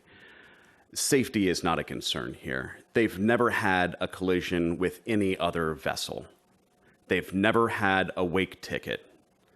They've never had a noise violation ticket. It's not safety. It's not noise. It's not a wake. We know that because if they were violating any of those, we'd give them tickets for it. So what are we discussing here? We're discussing banning them simply because they're jetpacks? We should be discussing about whatever negative impact this is, or enforcing the laws that are already on the books. without banning something, I know everybody wants to ban jetpacks for some reason, or at least a lot of people do, without identifying the problem with them and prohibiting that problem, we're opening us up to do this again and again down the road if we're simply banning jetpacks. If it's the noise, ticket them for noise. If it's the wake, ticket them for wake. If they're crashing into boats, we would know that by now. The fact is, none of these are occurring, not a single one of them. There's been absolutely no evidence of that whatsoever. Now, I'd love to be the only boat on the road and the only boat in the harbor, the only car on the road. So I understand that sentiment if that's where it's coming from, but that's grossly misplaced if that's where it's coming from. We have to share the harbor with other vehicles, and that's part of living in a community. Thanks. Yeah. Thank you for the opportunity to speak. My name is Chris Del Rey. I'm a resident of Newport Beach. I live on Lido Peninsula, right where the jetpack flies. I'm at 44 Fremont. I'm surrounded by neighbors, Tom Tollier at 66 Beach Drive, Mark Davidson across the street, and very close. We have a very close-knit neighborhood. We, have lots of parties and things like that. It's just beautiful to be in Newport Beach and have that kind of neighborhood and community atmosphere. We were attracted to it when we first came to look at our house. We saw them flying in front. I have little girls, and their eyes just bugged out. They thought it was the coolest thing. I thought it was the coolest thing. I said, my gosh, someday I'd love to do that. I finally was able to do it, and it's been a thrill, just an enjoyment. I work very hard during the week, and I really look forward to when I have an opportunity to fly on the jetpack. As far as noise, maybe my hearing is bad from listening to Led Zeppelin at a young age, but thank you. I don't hear it. I mean, if you really listen for it, yeah, but I also hear the boat at 8 o'clock in the morning, that little outboard that drives me crazy. The big yacht that goes by when you're taking a nap at 2. I hear that, but I'm not hearing the jetpack. There's noise in the harbor. I mean, look at how many boats are there. As far as safety is concerned, never been an issue. I've never even come close to crashing or anything like that. I've seen many people for the first time do it. I don't see anybody coming close to boats or banging them. I just, they run such a safe operation. They go through it at the very beginning, and even while they're running it during the time, safety is the number one concern for them. I just ask that you really consider, it's a great tourist attraction, and I believe that there is a solution, and I'd really wish that you'd work hard to resolve it. Thank you. Thank you. Hi, my name is Heather Warmington Sheward. I represent Boat US, which is the #1 organization who promotes boating safety, as well as on the water, 365 days a year in Newport Harbor, and we monitor the VHF radio 365 days a year. We've had 0 problems with Jetpack America. We support them 100%. They're a professional organization that is well respected by the Harbor Patrol and the Coast Guard. My family's been living, working, and recreating in the Newport Harbor for generations, so we've certainly seen the transformation out on the water. While it's more crowded than it was just a few years ago, the job of the City Council should be to encourage equitable use of the harbor rather than to try to dictate what should be allowed and what should be banned. Many of the new activities warrant discussion on how they can be incorporated into the ever-changing landscape of Newport Harbor, but they should not be banned outright simply because they are new and different. I've worked in the boating industry for 24 years, and if you're concerned about the loud noise of the jetpack, you should be more concerned about the party boats, charter boats, commercial boats, and most importantly now the Sea Lions. If you're concerned about the boating safety, from working at Balboa Boat Rentals, Fuel Docks, and Vessel Assist, you should be more concerned about the boat rentals, the ferry drivers, the jet ski rentals, the pavilion fishing boat vessels, and the non-educated boaters. You should be more concerned about providing boating safety in Newport Harbor than removing an operational business in the harbor. Thank you. Thank you. Excuse me, members of the council, my name is Dean O'Malley. I'm a resident of Newport Beach and the president of Jetpack America. Tonight I would like to focus on 3 main points. Number 1 is safety. Some of our opponents have spoken about potential incidents and the possibility of one of our first-time customers crashing into a Duffy or into a kayak. As always, safety is our number 1 priority, which is why we maintain a 3-to-1 staff-to-customer ratio why the throttle for our customers is always controlled by a certified flight instructor, and why we maintain constant communication with all of our pilots throughout their entire flight via walkie-talkie helmet. The reality is that in our 4 years of operation, we have not had one single incident with another vessel on the water. We have the controls in place to keep our customers safe as well as those around us. How many other operators on the water can say the same thing? This is why operating in the open ocean is simply not an option for us. I'm not willing to put my customers at risk the same way Duffy would not ask his rental customers to operate their boats in the open ocean. The second point I would like to make is regarding noise. In the last council meeting, Mayor Pro Tem Dixon stated in reference to our operation, I saw with my own eyes and heard with my own ears and thought to myself, oh my goodness, I would not want to be living right there. As a result of those comments, we conducted our own door-to-door survey of all the residents in the areas that are closest to our flight operations: Channel Road, West Bay Ave, and Via Lido. Interestingly, what we found from speaking with each of these neighbors was overwhelming support. On Sunday, I submitted the signatures from each of these residents, along with a highlighted map showing the specific location of each house, which demonstrates that the vast majority of the people in the potentially affected areas are in favor of finding a workable solution rather than having an outright ban. And to speak to Pam's comment, the black and white photo did not point out the green versus red on those maps. The final point I would like to make is on coexistence. Since we opened in 2011, we understand the importance of cooperating, not only with the city, but with our neighbors, our fellow owners, and all the other users on the harbor. As we have demonstrated over the past 4 years, we are flexible, we are respectful, and we are willing to do what we need to do to make this work so that residents and visitors can continue to enjoy this unique and fun activity. I apologize for the inundation of your inboxes with the 500 plus emails, but I hope that you took some time to read through some of these comments from our customers, our supporters, our fellow business owners to see what it is that we do. I encourage you to consider the reasonable plan the staff has put together, which outlines a single operation in the open area of the turning basin. We, as Jetpack America, are excited to move forward on this plan as soon as possible. Thank you. Thank you. Good evening. My name is Katie Morris. I am the co-founder and a co-owner of Jetpack America. In May of 2001, my father and I took a trip to Florida to meet the inventor of the water-propelled jetpack. That weekend was one of the best of my life. We flew the jetpack with the biggest smiles on our faces, feeling so much joy and laughing so hard we cried. It is still my favorite memory with my father. At the close of the trip, my dad asked if I'd be interested in starting a company with him. At that moment, Jetpack America was born. Our goal was to offer the experience of flight to residents and tourists in Newport Beach. Within months of the company's inception, we recruited my college friend, Dean O'Malley, to join our operation as co-owner and president. Since then, Jetpack America has flown over 15,000 people, including wounded warriors and the disabled. We also offer tandem flights to children as young as 5, so they too can experience what flying feels like. We have been a part of several marriage proposals and even orchestrated a jetpack wedding. I can't count how many times I've been brought to tears watching people experience flight for the first time. It has been an honor to be a part of creating happy memories for our customers. While I know our company has its detractors, I wholeheartedly feel Jetpack America is an asset to the city of Newport Beach. We ask to continue working to find the best possible flying locations in order to please city residents. I also want to mention our Newport Beach location has 14 employees that would be out of a job if we were to close our doors. They serve the city every day by bringing excitement and laughter to our flyers. I ask on their behalf that we find a solution that will allow the company to continue operating.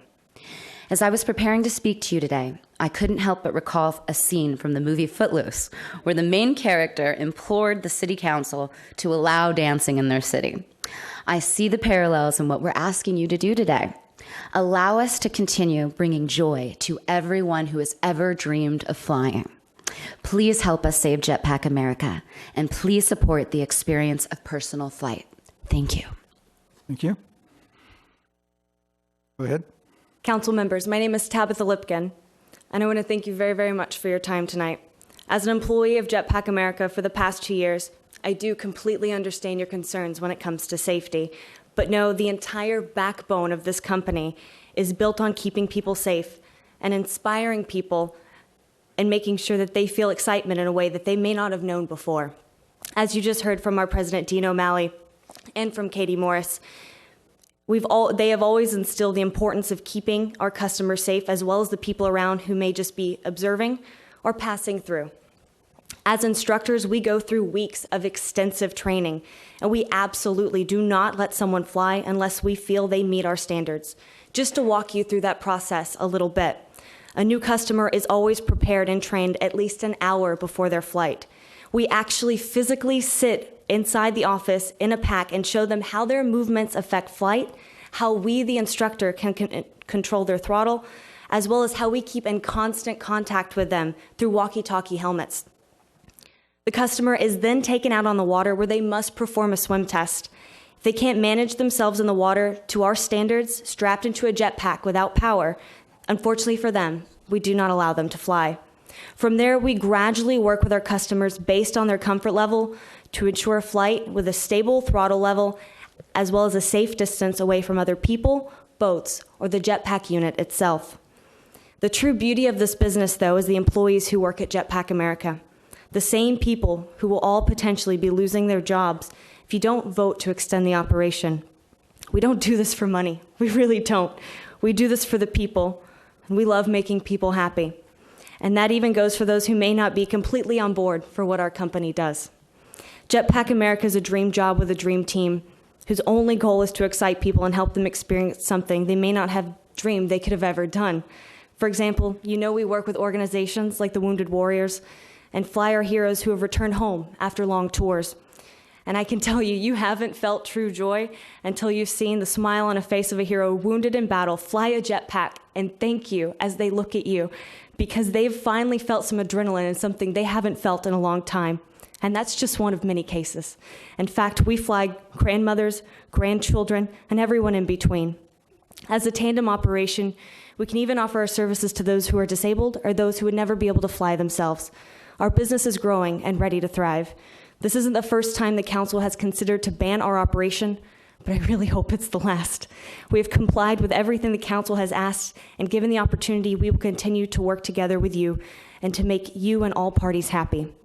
I love these people. I love these people I work with. I love this business, and I'm asking you to please keep our operation going, and know that if you do, we will keep our friends and neighbors in the harbor happy, along with the council. Thank you so much for your time. Thank you. Go ahead.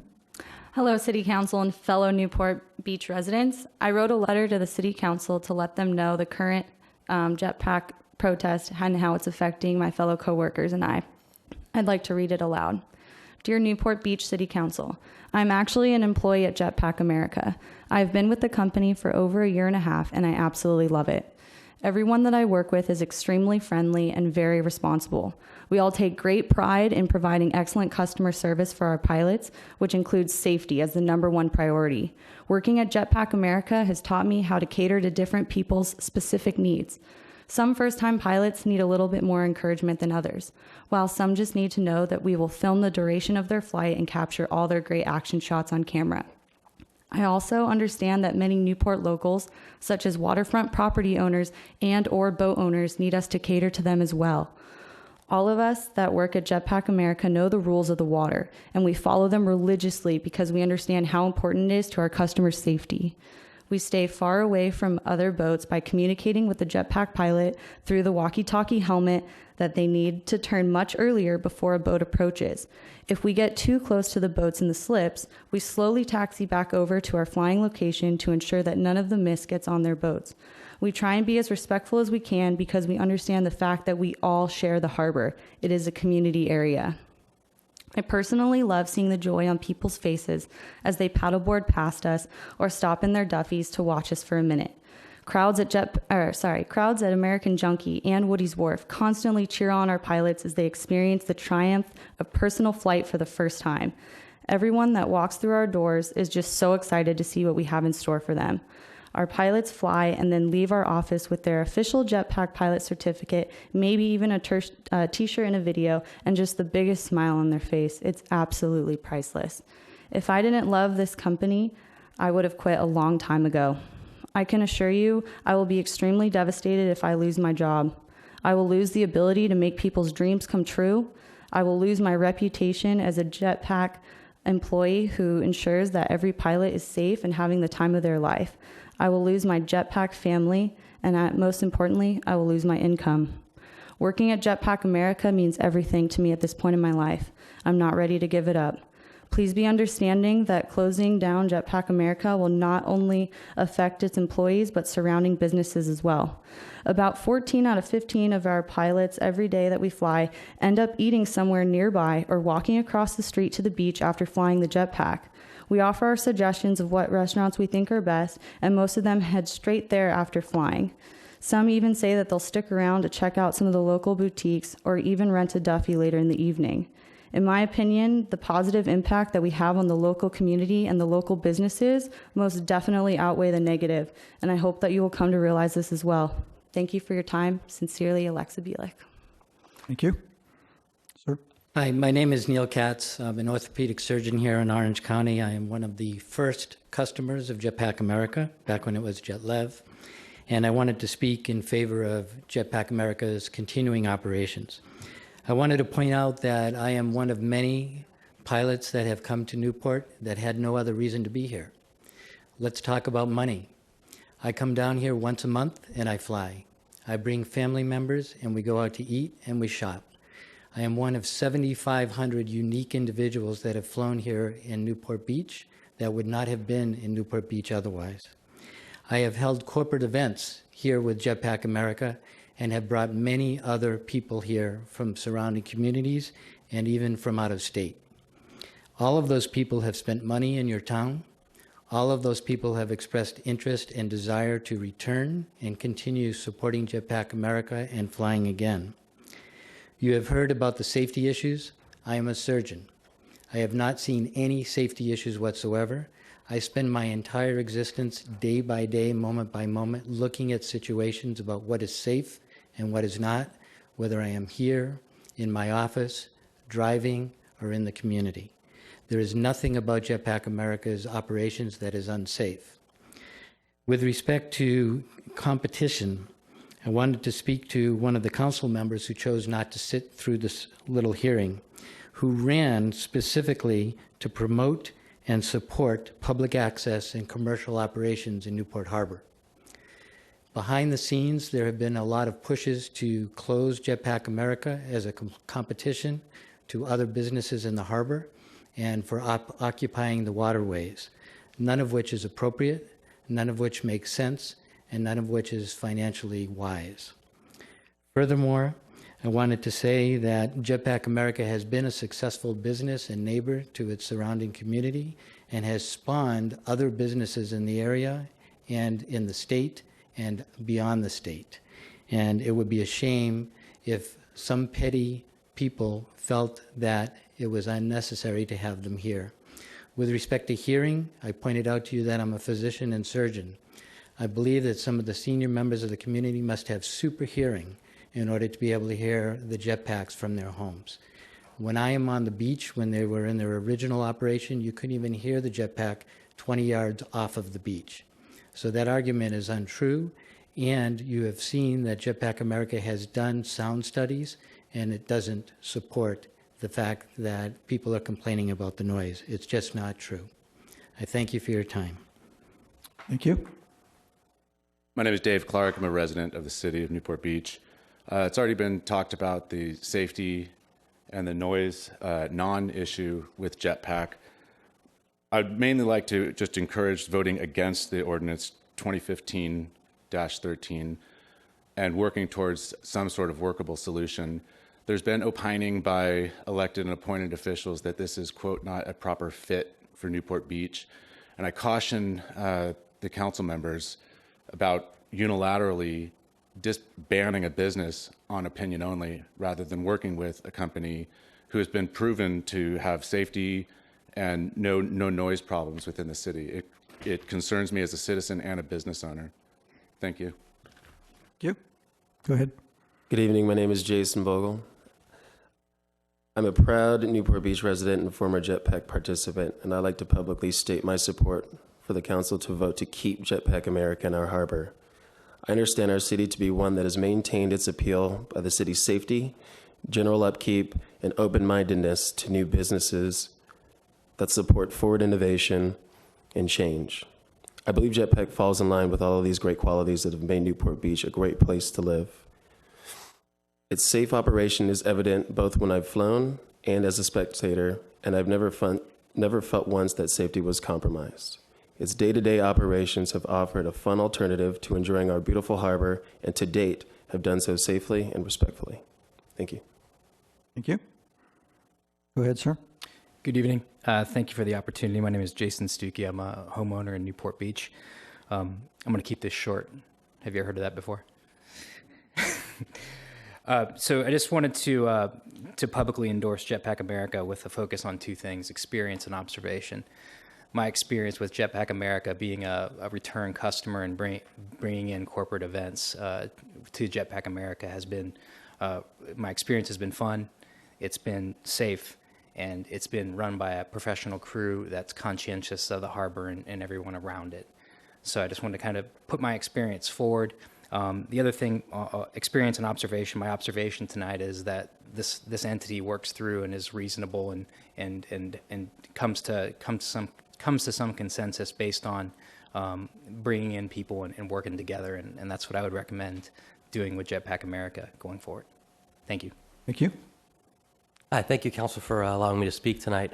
I'm a Newport Beach resident, 1810 West Balboa, which, as you know, JetLev operates directly behind it.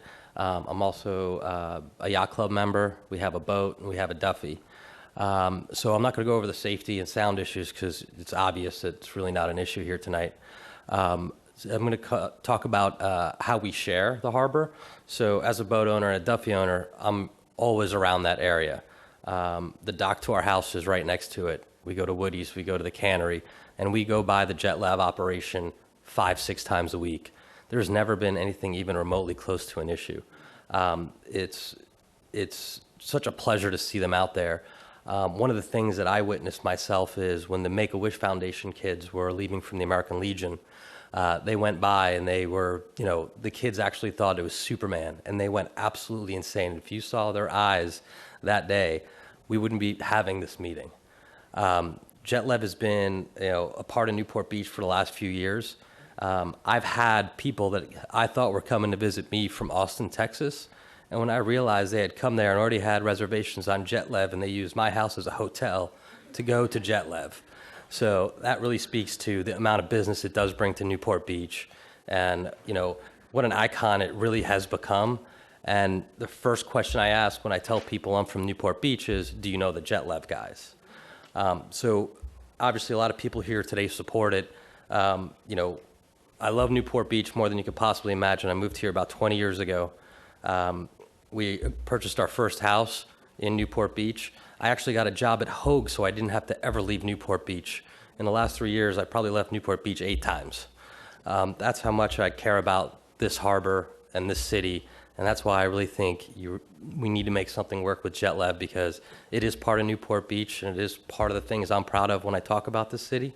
So please consider it. Thank you. Good evening. I'm Devin Kelly, and thank you for having me here tonight. I'm here tonight to urge you to ban the water-propelled vessels in Newport Harbor, and my concerns are many.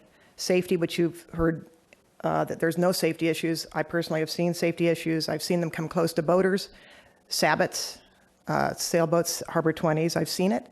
I'm out on the bay a lot. This bay is too dense, mooring fields, boaters, rentals, everything to have a business that runs pretty fast, in excess of 5 miles an hour.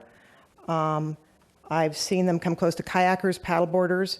We have a lot of sailing programs in the bay with 8-year-olds out in sabots. I urge you to think about that. We haven't talked about the if and when something happens, the potential to hold the city of Newport Beach as a defendant. We haven't talked about lawsuits. We've talked about the noise. There is noise. I don't know where anybody's getting that, but there is a lot of noise to them. I attended all the ad hoc Harbor Commission meetings, and we discussed all the options. The concerns were all the same: safety, speed, noise, and a large footprint to a bay that is already too busy and too dense. The Harbor Commission came to the consensus that these businesses should be banned and sent that to you. Let's face the facts. These operations belong in an area that is less dense. They belong in an area where the speed limit is in excess of 5 miles an hour. Let's go to Lake Havasu. Let's go to the river. Let's take them where they can go fast. And I'm not opposed to these operations. I'm opposed to the operations in the Newport Harbor Bay. Thank you. Thank you. Hello, how are you? Name is David Fine. I'm here to endorse Jet Love America. I actually am planning on going this summer with my wife, so I'm here not even having flown it. But I do know the leadership of that company, namely under Dean O'Malley, and there isn't anybody that I've worked with or known who is meticulous with detail and cares more about safety and about Newport Beach and about helping the community. So I definitely urge you to work with him and make sure that this operation is something that I've heard a lot of people have enjoyed this and what it does to the businesses. So again, just you have a company that actually cares and is someone that is going to help this community and this city. Thank you. Thank you. Hi. Honorable Mayor and City Council members. My name is George Farah. I'm a Newport resident for 40 years and a resident of West Bay Avenue since 1988. By the way, apparently my name was also on the list supporting JetLev, which is not true. And some other residents here from West Bay, if you want them to stand up, raise their hands. They're also opposed because of noise issues. So they're here as well. So that survey just doesn't really cut it for us. First, I'd like to briefly cover our safety concerns. The Harbor Commission determined jetpacks are not safe. So any council member supporting jetpacks in the harbor is essentially disagreeing with that finding. We would like for you to know what determinations you've made regarding safety or lack thereof, and what's the basis for that determination. So in essence, how was the Harbor Commission's report wrong? As an added note, the Orange County Register on June 26, 2014, reported a $100,000 settlement of a lawsuit against Jetpack America by a customer hurt in Newport Bay. Now I'd like to come to our main concern, which is noise generated by jetpacks. Jetpack America operated for over 2 years in our area, which is between 17th and 19th Streets. Noise was even louder than where they are located today. Even their current location is too invasive. Yet they're still proposing to operate in front of us if you look at their operating plan. Practically all of our neighbors are constantly complaining. Noise generated, as heard from West Bay Avenue, and a lot of us are here to confirm, is a cross between a vacuum cleaner and sometimes a jackhammer. It's no different from leaf blowers, which we understand are no longer allowed in Newport Beach. They're banned. It's like having a jet engine overhead 8 hours a day, 7 days a week. We never thought that would be allowed by some on the city council who are elected to protect us. It's not fair for the city council to do this to us, our families, and our neighbors. It's not really debatable that the noise level generated by the jetpacks is unacceptable. The Harbor Commission unanimously agreed. The council members who experienced it personally agree. Even Jetpack America agrees. Mr. O'Malley compares the noise to that of an airport. He is quoted in the paper as, he hopes the council could develop a viable noise abatement agreement similar to the compromise the city reached with John Wayne Airport. The municipal code, as Pam had stated, basically states that commercial activity permits should not be granted if the activity is likely to create noise, which would adversely affect use or enjoyment of waters of Newport harbors by members of the public, or interfere with the right of those who own property near the waters of Newport to the peaceful and quiet enjoyment of that property. We ask you to help us, give us some relief, because where they're operating is just not working for us. Thank you. Thank you. Go ahead. Good evening, Barbara Beck. Grew up in Newport Beach, and I've spent a lot of time on the bay, swimming, kayaking, and sailing. I've noticed that, they were last 2 summers, maybe 3. And one thing that hasn't been pointed out is perhaps there haven't been complaints about the noise in that they were flying in front of a vacated trailer park where the Marina Park is going in now. So there were not that many residents where they have been currently operating the last couple summers anyway. On the water, I find them very noisy. I go out there because it's one of the few serene places around here in the summertime when the beaches are jammed and the traffic's bad. The bay is serene and quiet until recently when they've started operating. I don't want to be a party pooper. I'm sure it's a lot of fun, but there must be some other place to do it. The turning basin does not sound like that's where most of the traffic in the bay is, so I don't think that's an ideal spot. I also heard something about Lido Village. I suppose it would be spectacular to see it from the bridge as you drive by and get distracted and have accidents on the bridge or something. But I support you in banning the operation and finding a different place. Or perhaps Mr. Duffy can come up with an electric version that's not noisy. Like, they put the jet skis out in the ocean, and you did ban leaf blowers for noise. So I think this is consistent with that to not have the noise in the back bay. And I remember when we used to water ski in the back bay. So it's just gotten more busy, more congested, and I support you. And I was very happy to see that in the paper that they were considering not allowing them here anymore and to find a better place. I think the river, like Havasu, like Paris, other places that are not so residential would be a better spot for them to go. Thank you. Thank you. Linda Klein, Lido Island. First of all, I'd like to congratulate Jetpack America for mounting a tremendous campaign in favor of their business. I would hire them to mount a campaign for me anytime. This was quite a performance. I am at, in, or on the bay and in the ocean on a daily basis, and I consider it a great pleasure to be able to live close enough to be able to do that. During the summer, our bay looks like the parking lot of a shopping mall on Black Friday. Let's not add to what we already have by bringing in a cheap carnival atmosphere to a very classy, ecological, natural wonder, our bay. Thank you. Go ahead. Hello, my name is Catherine, and I'm a dual business owner in Newport Beach. I have a wellness company and a juicing company. And for one, I just want to round this conversation up tonight with, obviously, there's always room to agree to disagree, but the bottom line is we are the 1%ers in America.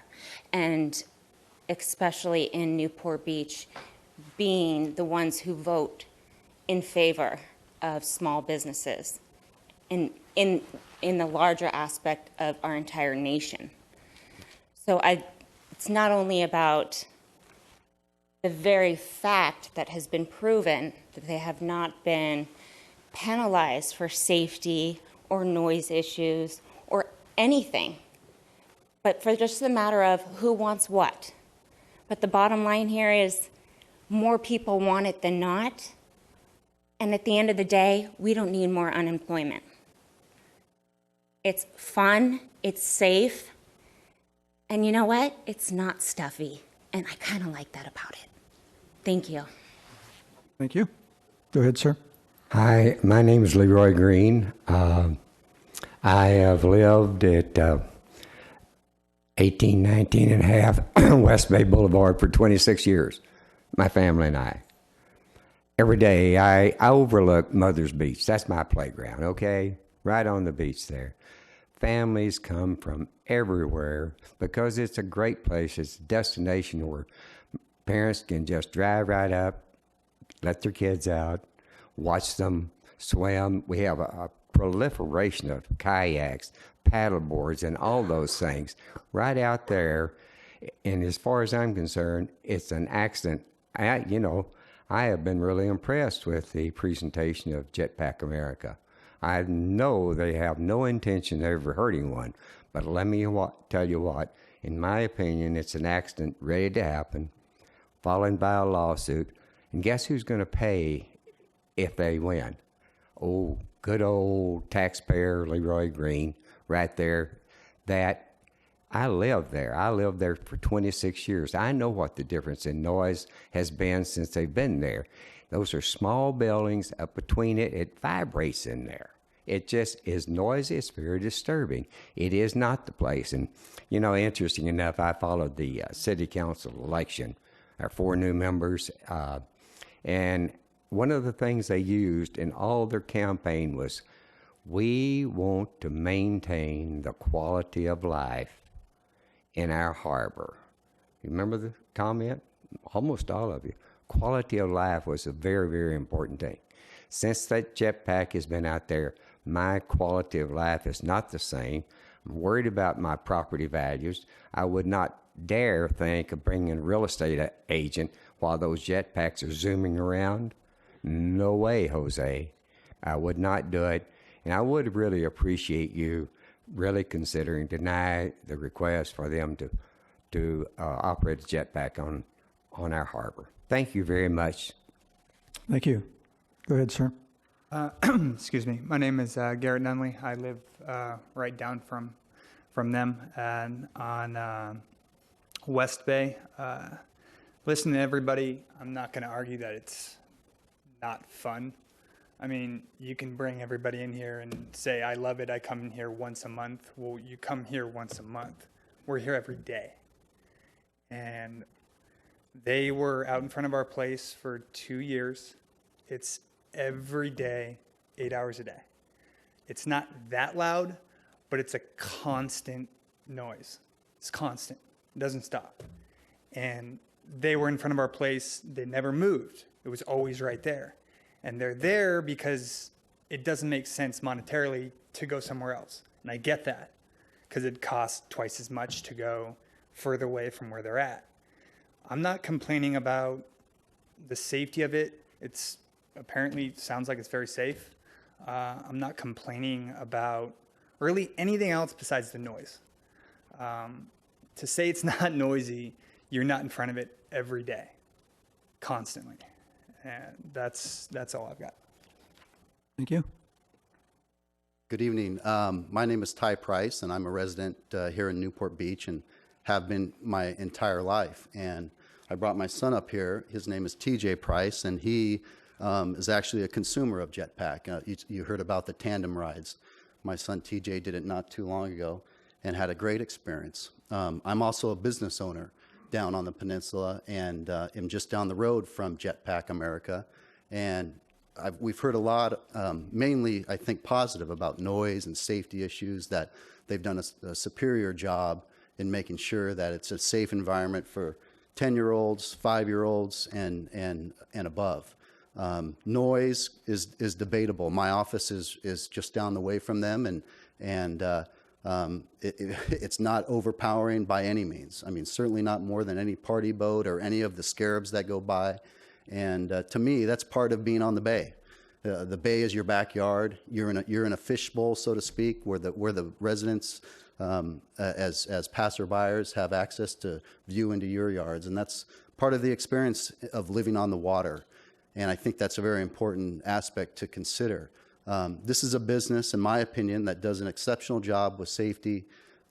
They treat their customers with overwhelming positive feedback from learning how to be safe on the jetpack, as well as safety within the harbor.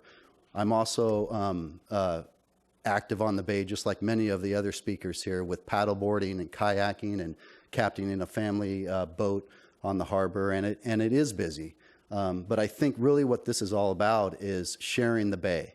And does a business have the opportunity to have access to the bay, which is a public space, and conduct their business? And in my opinion, I think that's an extremely important part of Newport Beach and businesses coming to Newport Beach and serving the public of the residents and the tourists that come here.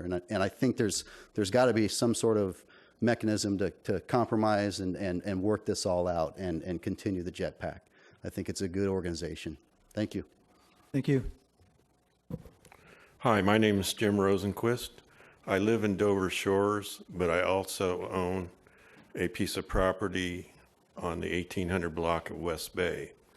And my question is, since this seems to be such an important item, is there any way that this could be put to the vote by the citizens of Newport Beach?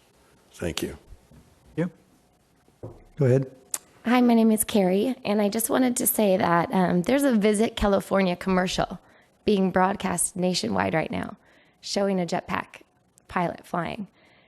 And if you shut down that Newport operation, all of those Google results will send those visitors to San Diego. I'm from out of town, and I have friends and family that come visit, specifically to do the jetpack, to see the jetpack, to be part of it. To be honest, I've been allowed to rent a Duffy boat in the harbor just by booking online and showing my driver's license. And Leroy Green and everyone else, that's a lot less dangerous, let me tell you. I just wanted to state my support for JetLev for this fun, safely instructed activity, and we keep that in the harbor for both residents and visitors to enjoy. Thank you. Thank you. Okay. Any other speakers? Okay, seeing none, I'll bring it back to council for comments. Councilmember Curry.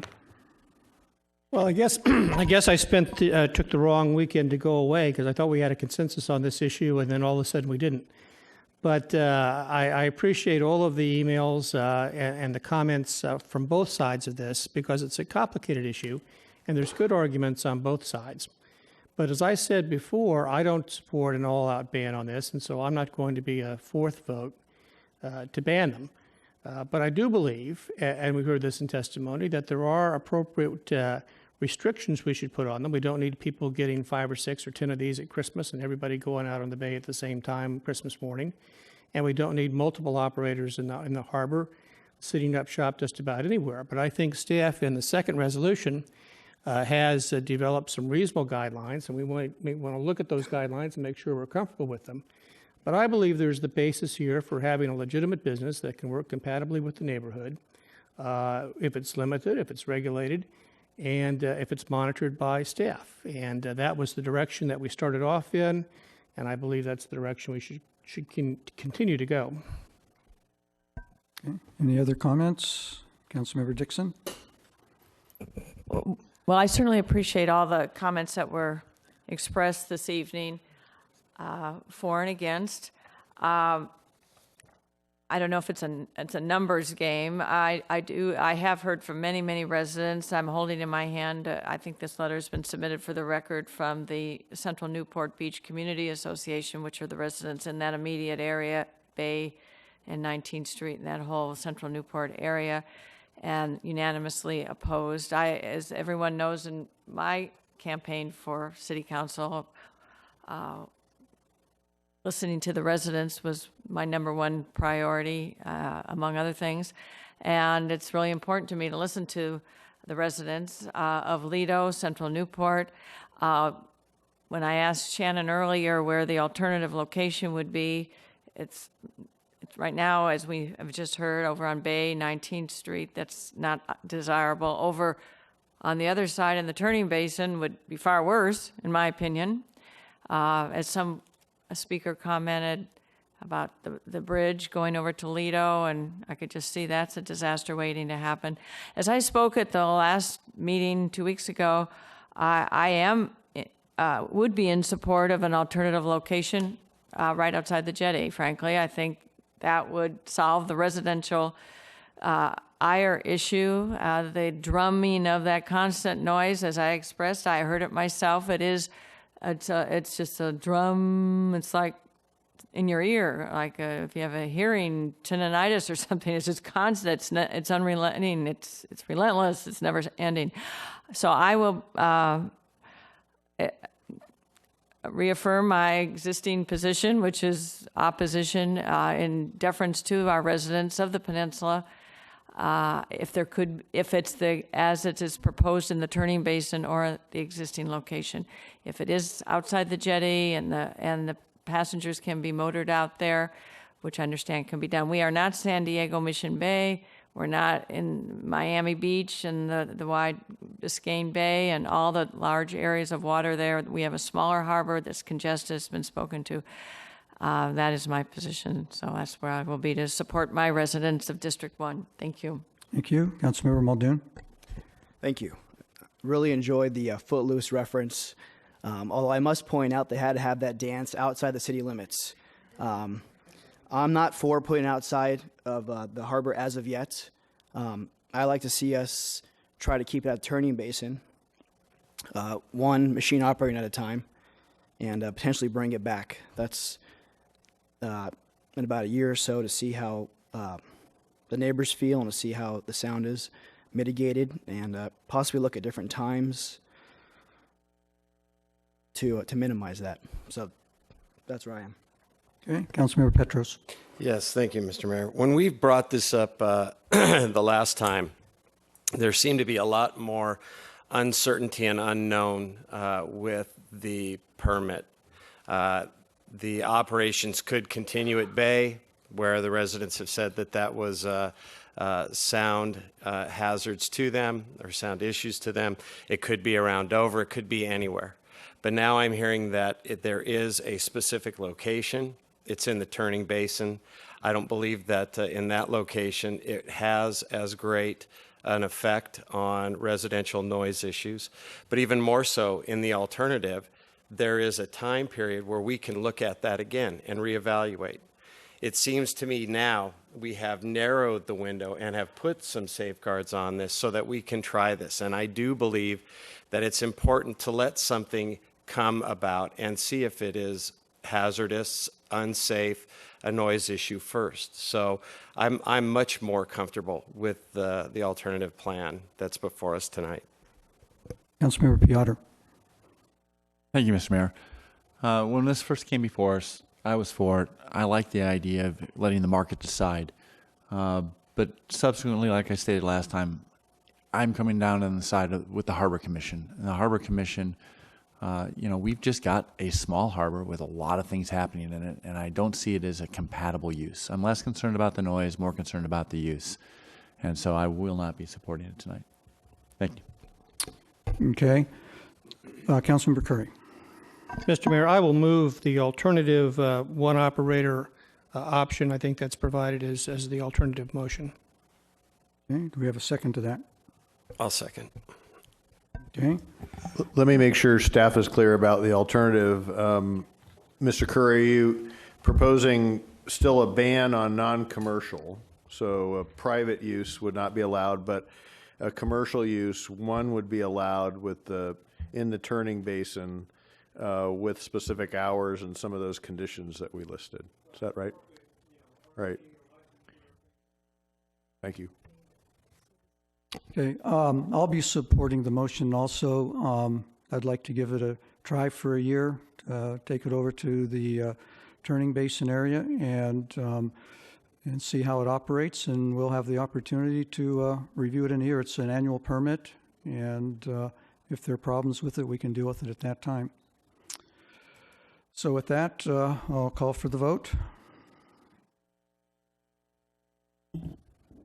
Prior to reading the vote, I'll read the ordinance title for the alternate ordinance, ordinance number 2015-13, an ordinance of the City Council of the City of Newport Beach regulating and limiting the operation of vessels propelled by water above the surface of Newport Beach.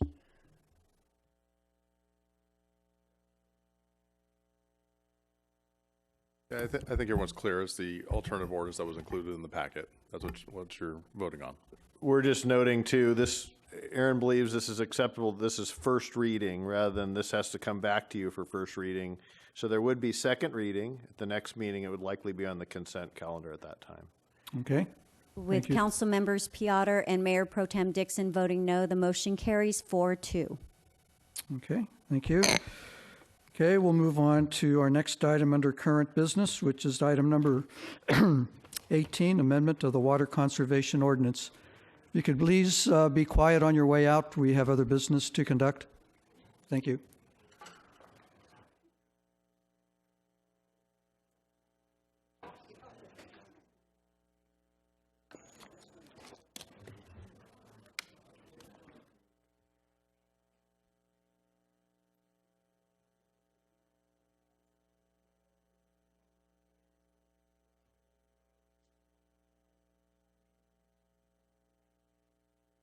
You'll want to wait just a little bit, sir.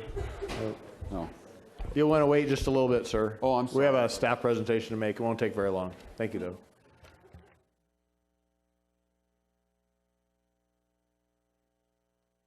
Okay, go ahead. I think it's quieted down enough. Good evening, Mayor and members of the council. I'm George Murdoch, the co-director of municipal operations. There's a couple items on the agenda this evening about the drought. The first of which is item 18, is the amendment to the water conservation ordinance.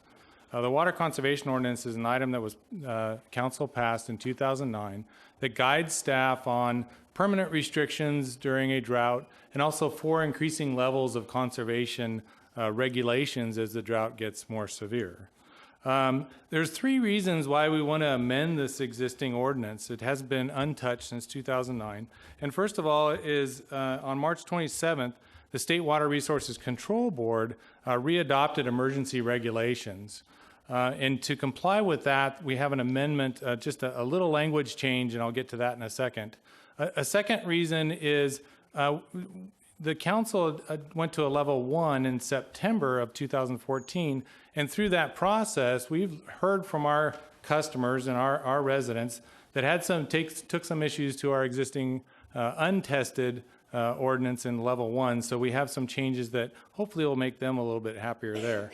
And the third reason is as the governor in the state of California comes up with these emergency regulations, we added a small paragraph in there that allows the city to enforce these regulations, so we don't have to keep coming back and amending this ordinance.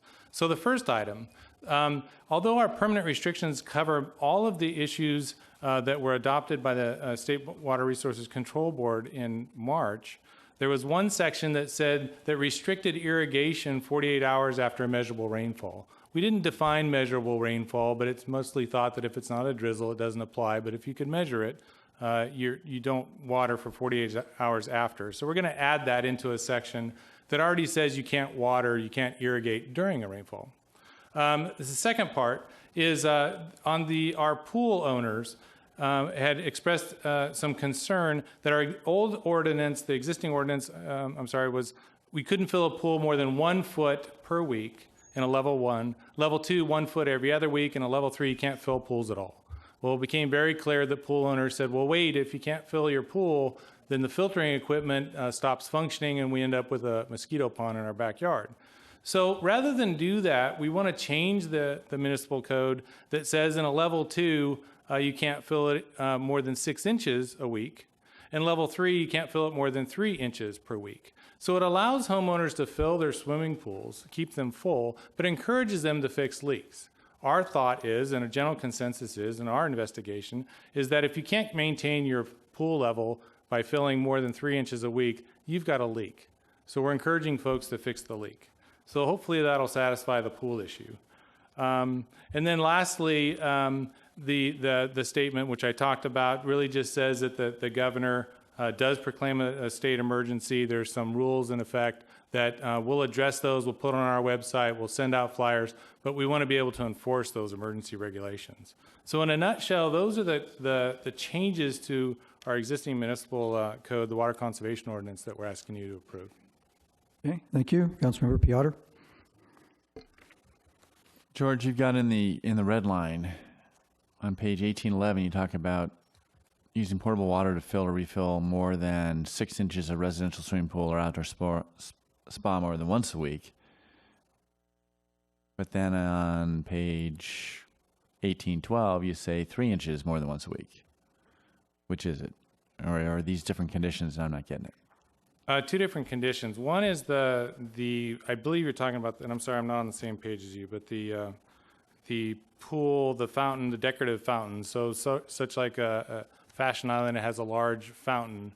We allow them to keep the same issue can happen there when it reaches a certain level, the pool equipment or filtering equipment fails. So we left that alone, really untouched. For the fountains, specifically the change was the swimming pools. And I don't know if I answered your question because I'm Well, they're both referring to residential swimming pools, and one says 6 inches, one says 3 inches. One's on the page of 1811, the other's on 1812. Yeah, so the three, remember there's the three, or actually 4 different levels. The level 1 is left unchanged. At level 2, So in our water conservation contingency plan at level 2, we would restrict filling from 6 inches per week. And then at level 3, so that'd be whole nother phase, we would you're only filling allow 3 inches. So it gets Okay, so it could be increasingly down less 12, but you're only allowed to fill at 3 in You're only a allowed level 3 situation. per week, correct. And which means you probably have a leak and you need to get a cover. Yep. Okay. Thank you, Mr. Mayor. Okay, any other questions of staff? Okay, I'll open this up for public comment. Please come forward.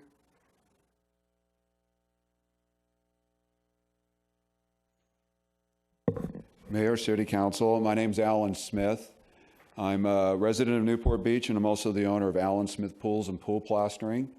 I'm also a member of the California Pool and Spa Association. I'm on their board of directors, on their legislative committee. So I sent you all information today. I got responses from most of you on the council. I appreciate that.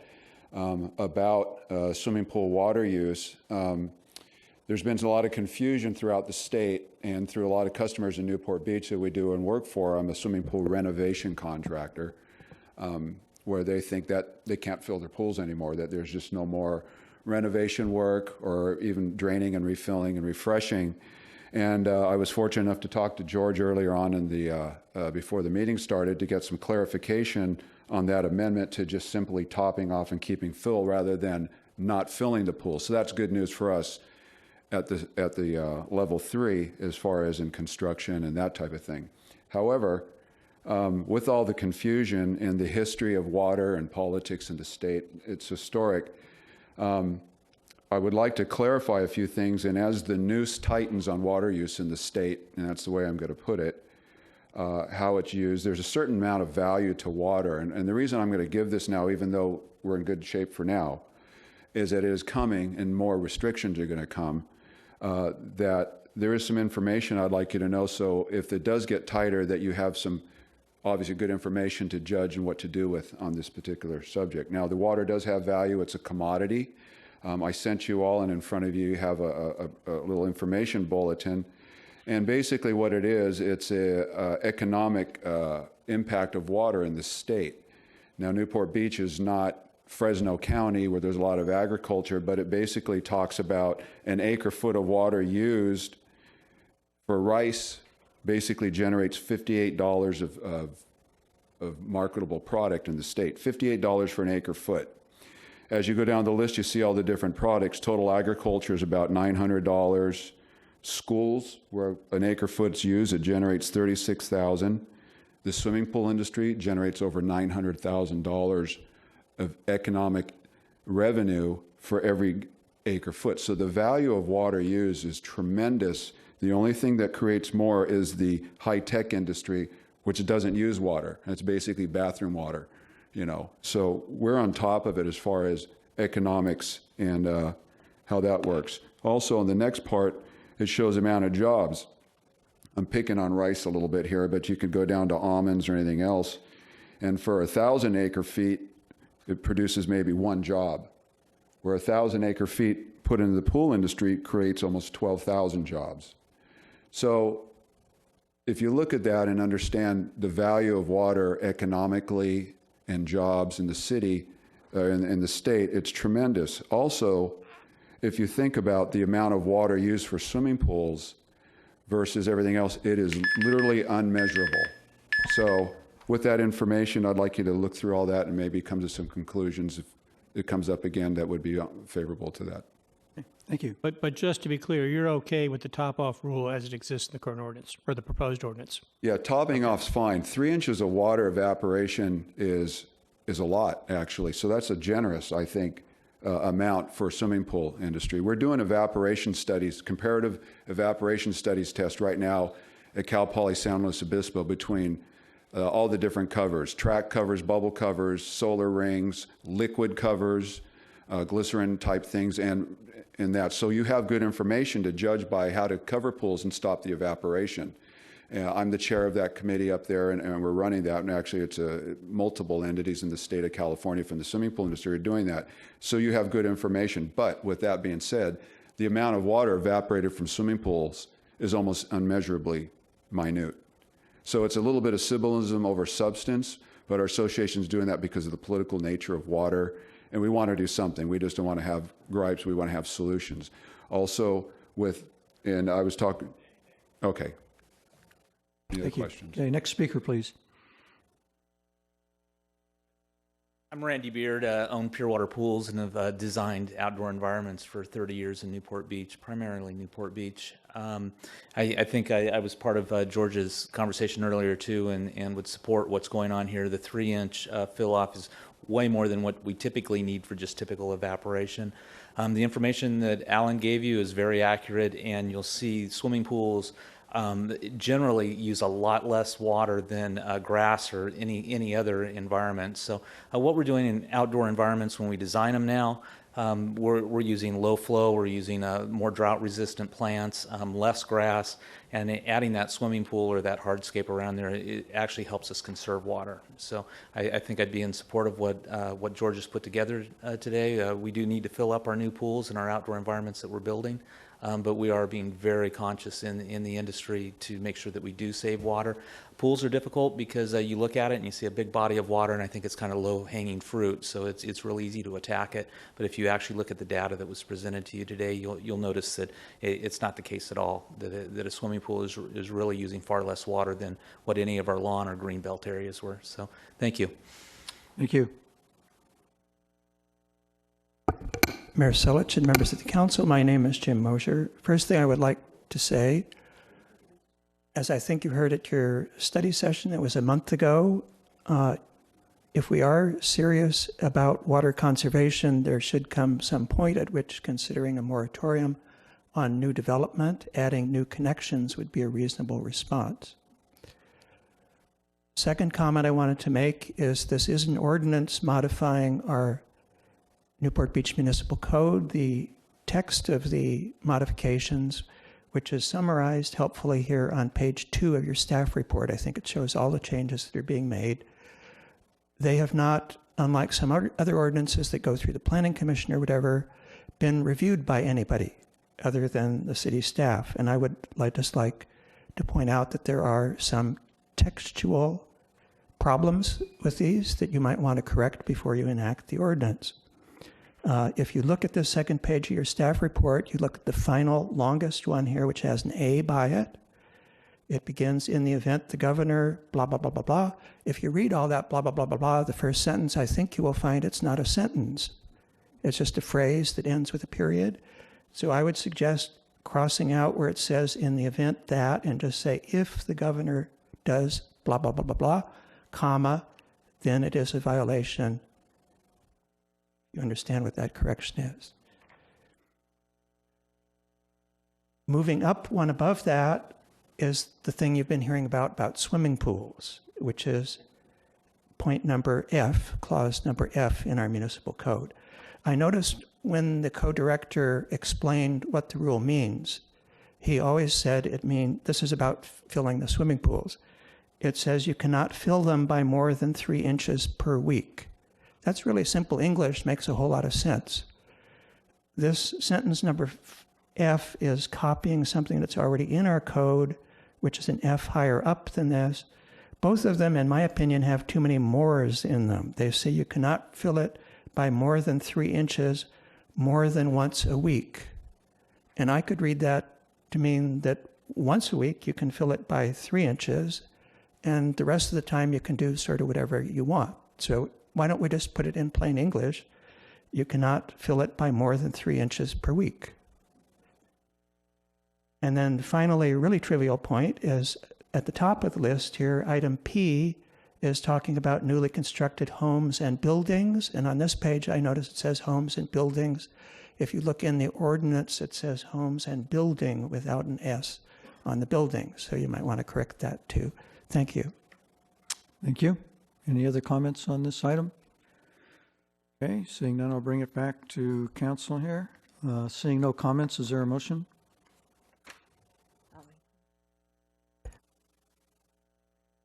Microphone. I move to support the proposed change to the Newport Beach Municipal Code 14.16 Water Conservation Supply Level Regulations and introduce ordinance number 2015-14, and city clerk will proceed as follows. I'll second it. Okay, seeing no further discussion, please vote. Just briefly, I actually think that Jim had a good suggestion from 1416130 to change it to say if the governor, and then putting a comma before it is a violation.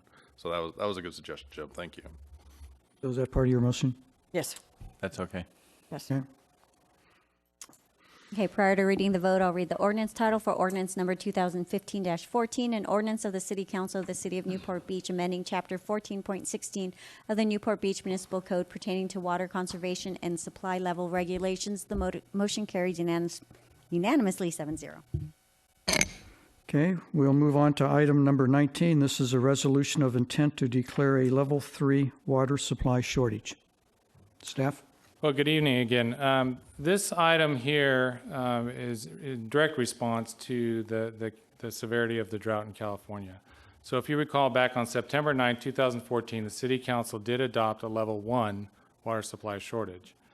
After that, on April 1st, 2015, Governor Brown signed an executive order directing the State Water Resources Control Board to impose water restrictions to achieve a 25% reduction statewide. From there, the State Water Resources Control Board then looked at every agency in California, which happened to be 411 agencies, and then created a level of how much each agency would have to cut. The proposed legislation came up with City of Newport Beach at 28%. The next step would be the Office of Administrative Law could adopt that on May 15th, and then we'd have to achieve this 28% of reduction of residential usage through February 2016 and compare that monthly usage to the same months in 2013. In order to meet this level, or this 28% reduction, staff is recommending that City Council adopt a level 3 water supply shortage. I can talk briefly about the 3 key components of a level 3. So a level 3 creates restrictions that you cannot do outdoor irrigation between 9 a.m. and 5 p.m. Currently, we don't have that restriction. It's not in a level 1 or level 2. The second part is to reduce irrigation days, the number of days that you can irrigate your lawn, to 2 days a week from April through October and 1 day a week from November through March. If you recall, currently we're at 4 days a week in the summer and 2 days in the winter. The third part of this is to ask that no customer shall use more than 75% of their base amount. And a base amount, if you recall, is defined by the 3-year running average. So for instance, if a customer, the water that they use in July of 2015 is compared to the water that they use in 2014, 13, and 12, the average of those 3 years. We're asking essentially for a 25% reduction. The fourth part is that water leaks shall be repaired within 24 hours. So now if customers have leaks on property, they are running out into the street, we can stop and we can cite them if they don't repair those within 24 hours. We've allowed longer periods in some of the other levels. And the last part of it is no customer shall fill their swimming pool or refill, I want to make sure I say this right for Jim, more than 3 inches per week, and that's only once per week. So those are the 5 key components that take us to the next level. I'd be asking City Council then, this is a notice of intent, which means that the next action would be on May 26th. It would come back to a public hearing where you then would adopt that level. George, would you speak to a little bit that concern that I know a lot of people have heard, that if they're already conserving a lot, how do they get 25% less than they're already doing a lot of conservation? And great question, thank you. So we get quite a few questions from residents that say, well, my spouse and I, we live in a 2-bedroom place, we don't have a yard, we've done all we can do, we're only showering once a week, and we can't conserve anymore. So how do we do 25% reduction? Now, they don't really say once a week, I just make that part up. But there is a relief from compliance. So staff has the opportunity, if customers are in that situation, can file a form to ask for a relief from compliance. It does give us the ability to consider relief from these restrictions for certain measures, like unemployment, or if you have unemployment, it affects unemployment, layoff of workers, additional persons living in your home, using water conservation practices such as you have drip irrigation already in place. There is also a method that we've considered, and this might be something that you may want to direct staff to do, is should we look at a low level? So saying that the minimum amount are below average usage in the city. Should we exclude those customers? So for instance, if the city's average is between 13 and 1,500 cubic foot, which is a billing unit, 748 gallons, should we want to, if you wanted to, you could direct us to add that section to the factors to be considered and say, let's not look at customers that are maybe at 13 billing units and under. We already know that if you're at that point, you're close to about 80 gallons per day per person for a household of 4. So you're already at the state average. So that was something that we didn't add it in here. This is something that you could direct us to do. I asked the city attorney about this earlier and how we would go about doing that. It most likely would have to go into the municipal code to add that. But every customer could submit this relief for compliance, and we note their account so they don't get fined. I don't know if that answers your question, but. Okay, any comments from council? Councilmember Curry? So what happens to the guy who he remodeled his house and now he bought a washing machine, he used to send his laundry out, and he has new kids and he has new bathrooms and toilets and everything else, and so almost inherently his water usage is going to go up from what it was a couple of years ago. What's his alternative?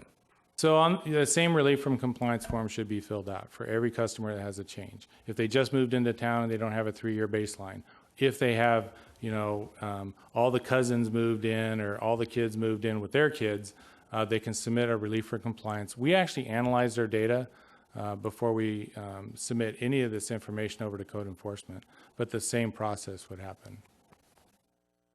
Okay, any other comments? Okay, anybody from the public wish to comment on this item, please come forward.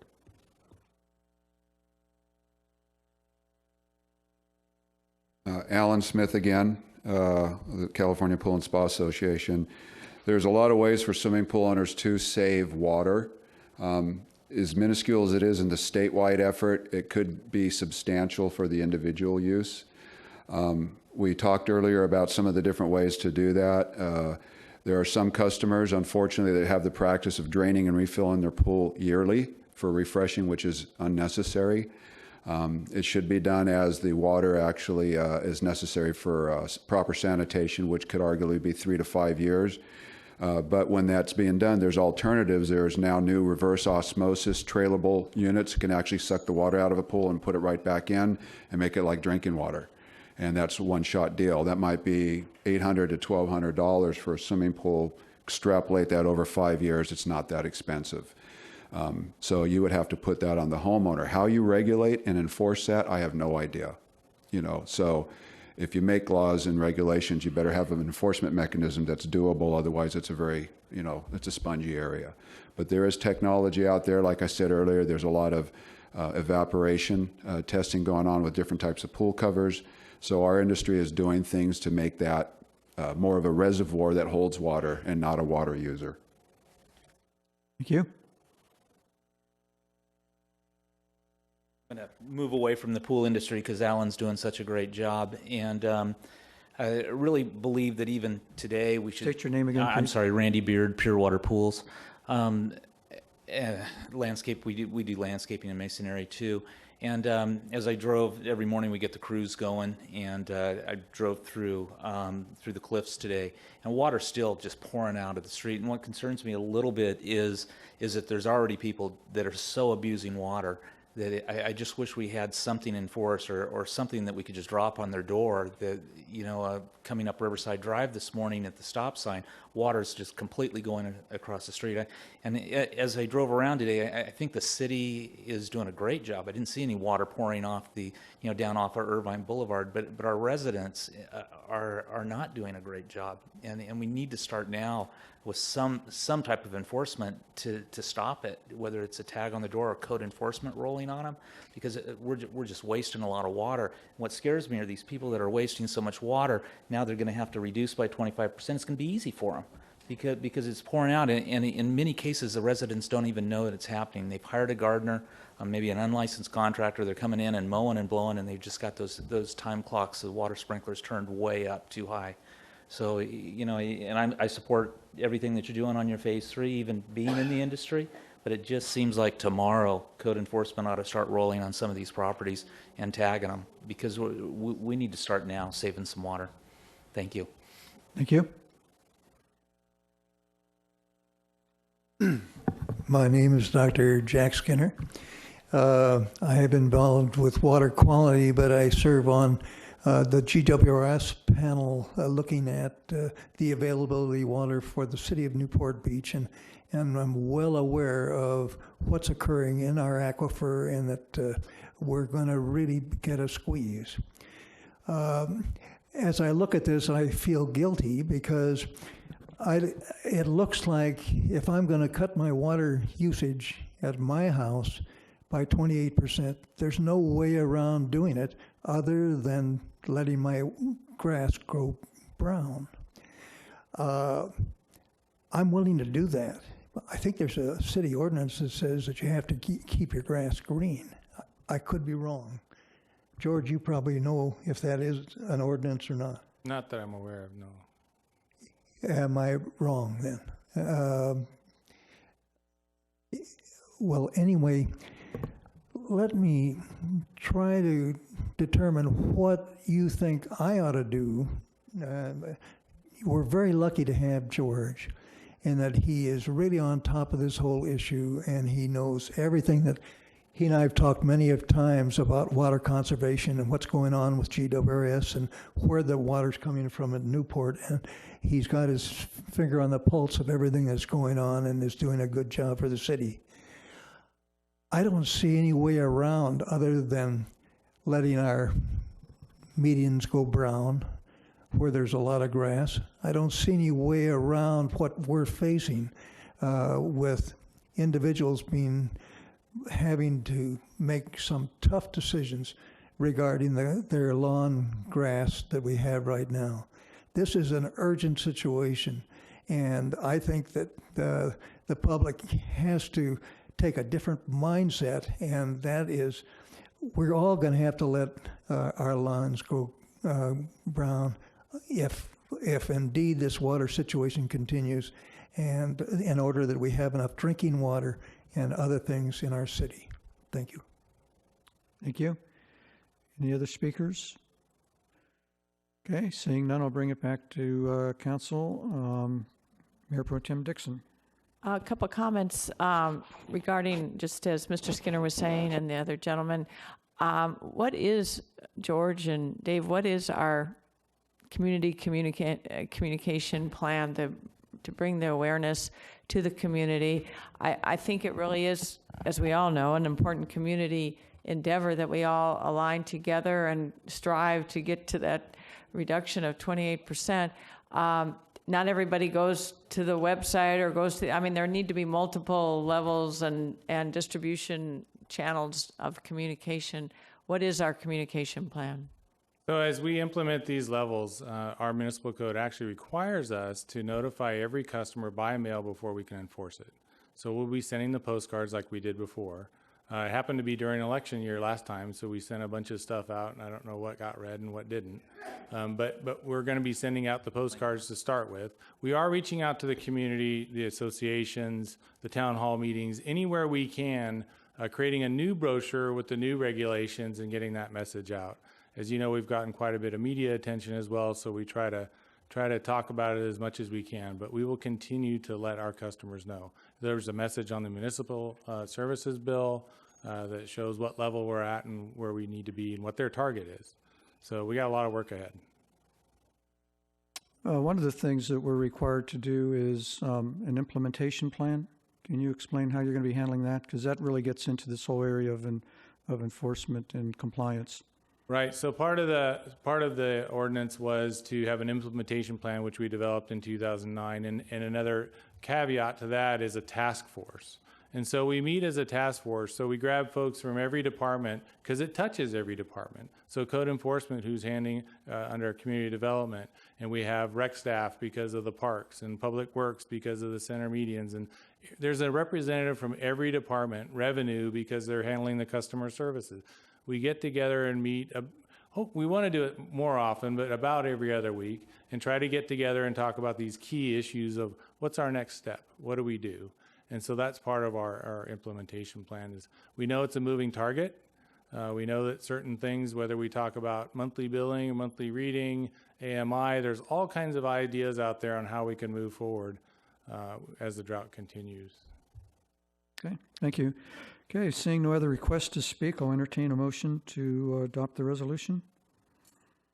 I'll make the motion to adopt resolution number 2015-34, resolution of the City Council to declare a level 3 water supply shortage and to conduct a public hearing on May 26th, etc. Okay, please vote.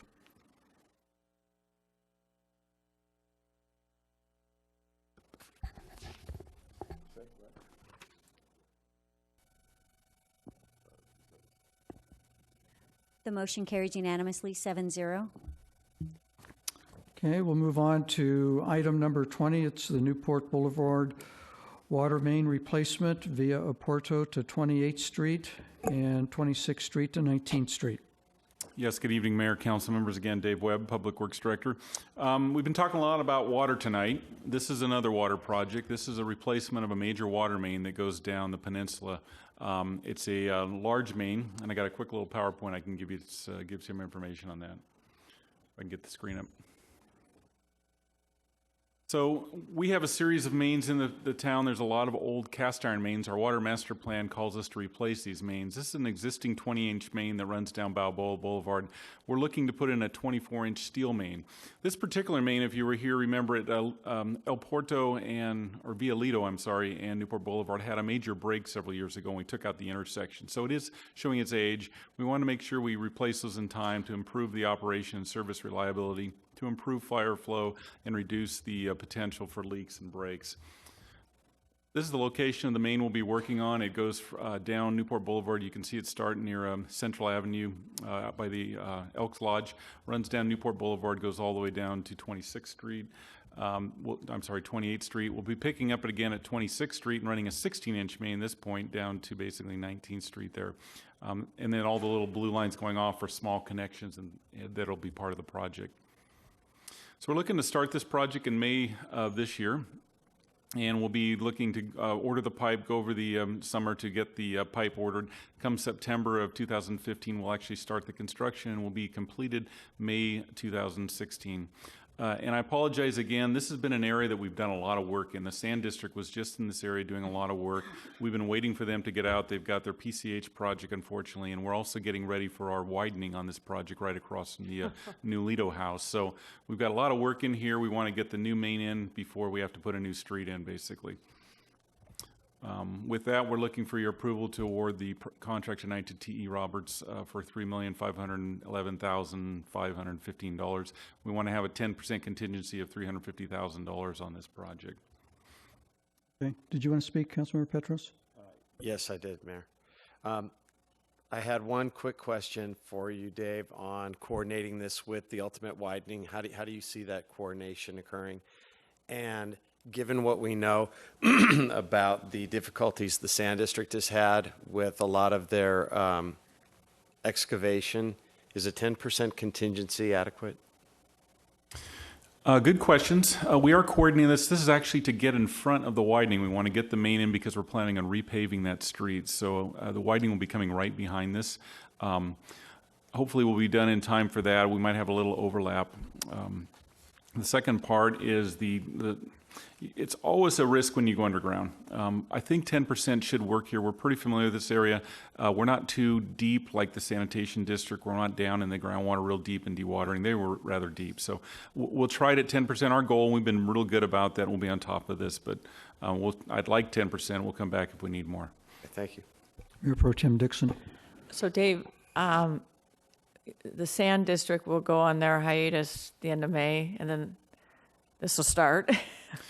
soon thereafter. What about the summer months? I mean, are we going to be reduced down to a single lane in each direction? Or if you could just describe how the impact will be in everyday driving?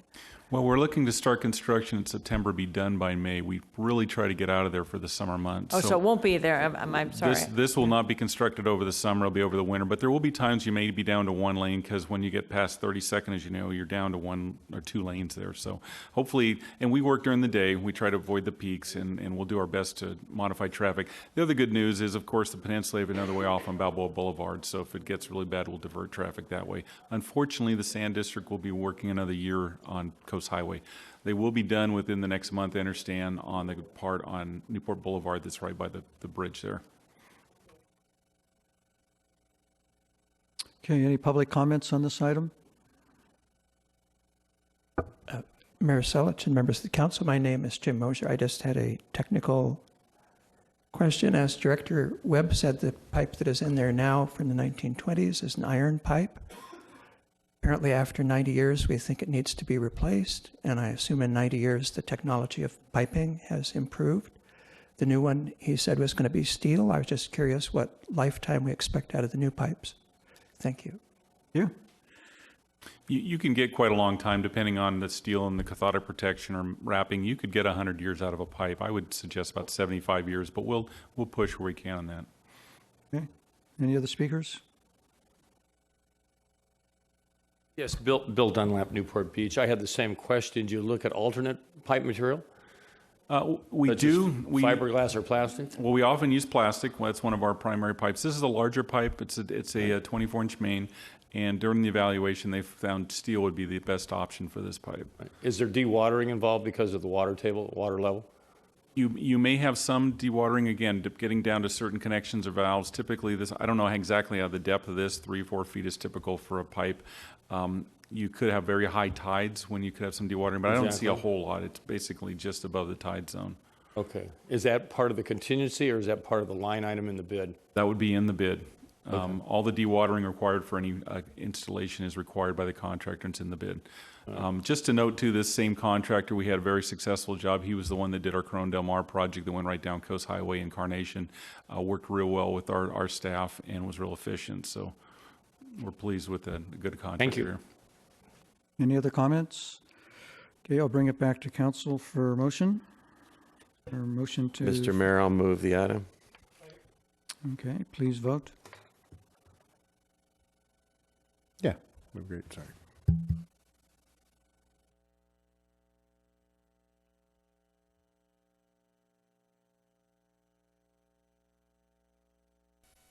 The motion carries unanimously, 7-0. Okay, our next item is item number 22, adopt a resolution establishing a 2-hour parking restriction on Old Newport Boulevard from Hospital Road to Catalina Drive. You're skipping 21, which is fun, but we're glad you're skipping 21. No. Oh, I'm sorry. I skipped one. It's item number 21, the council policy manual update for 2015. My apologies. Mr. Mayor and council members, I'm not going to go through a staff report on these. This is your once a year update to the council policy manual. These usually come from staff, but you guys are always welcome to offer proposed changes. In fact, we do have 2 coming from the council, and Aaron and Leilani and Crystal are going to put that up on the screen.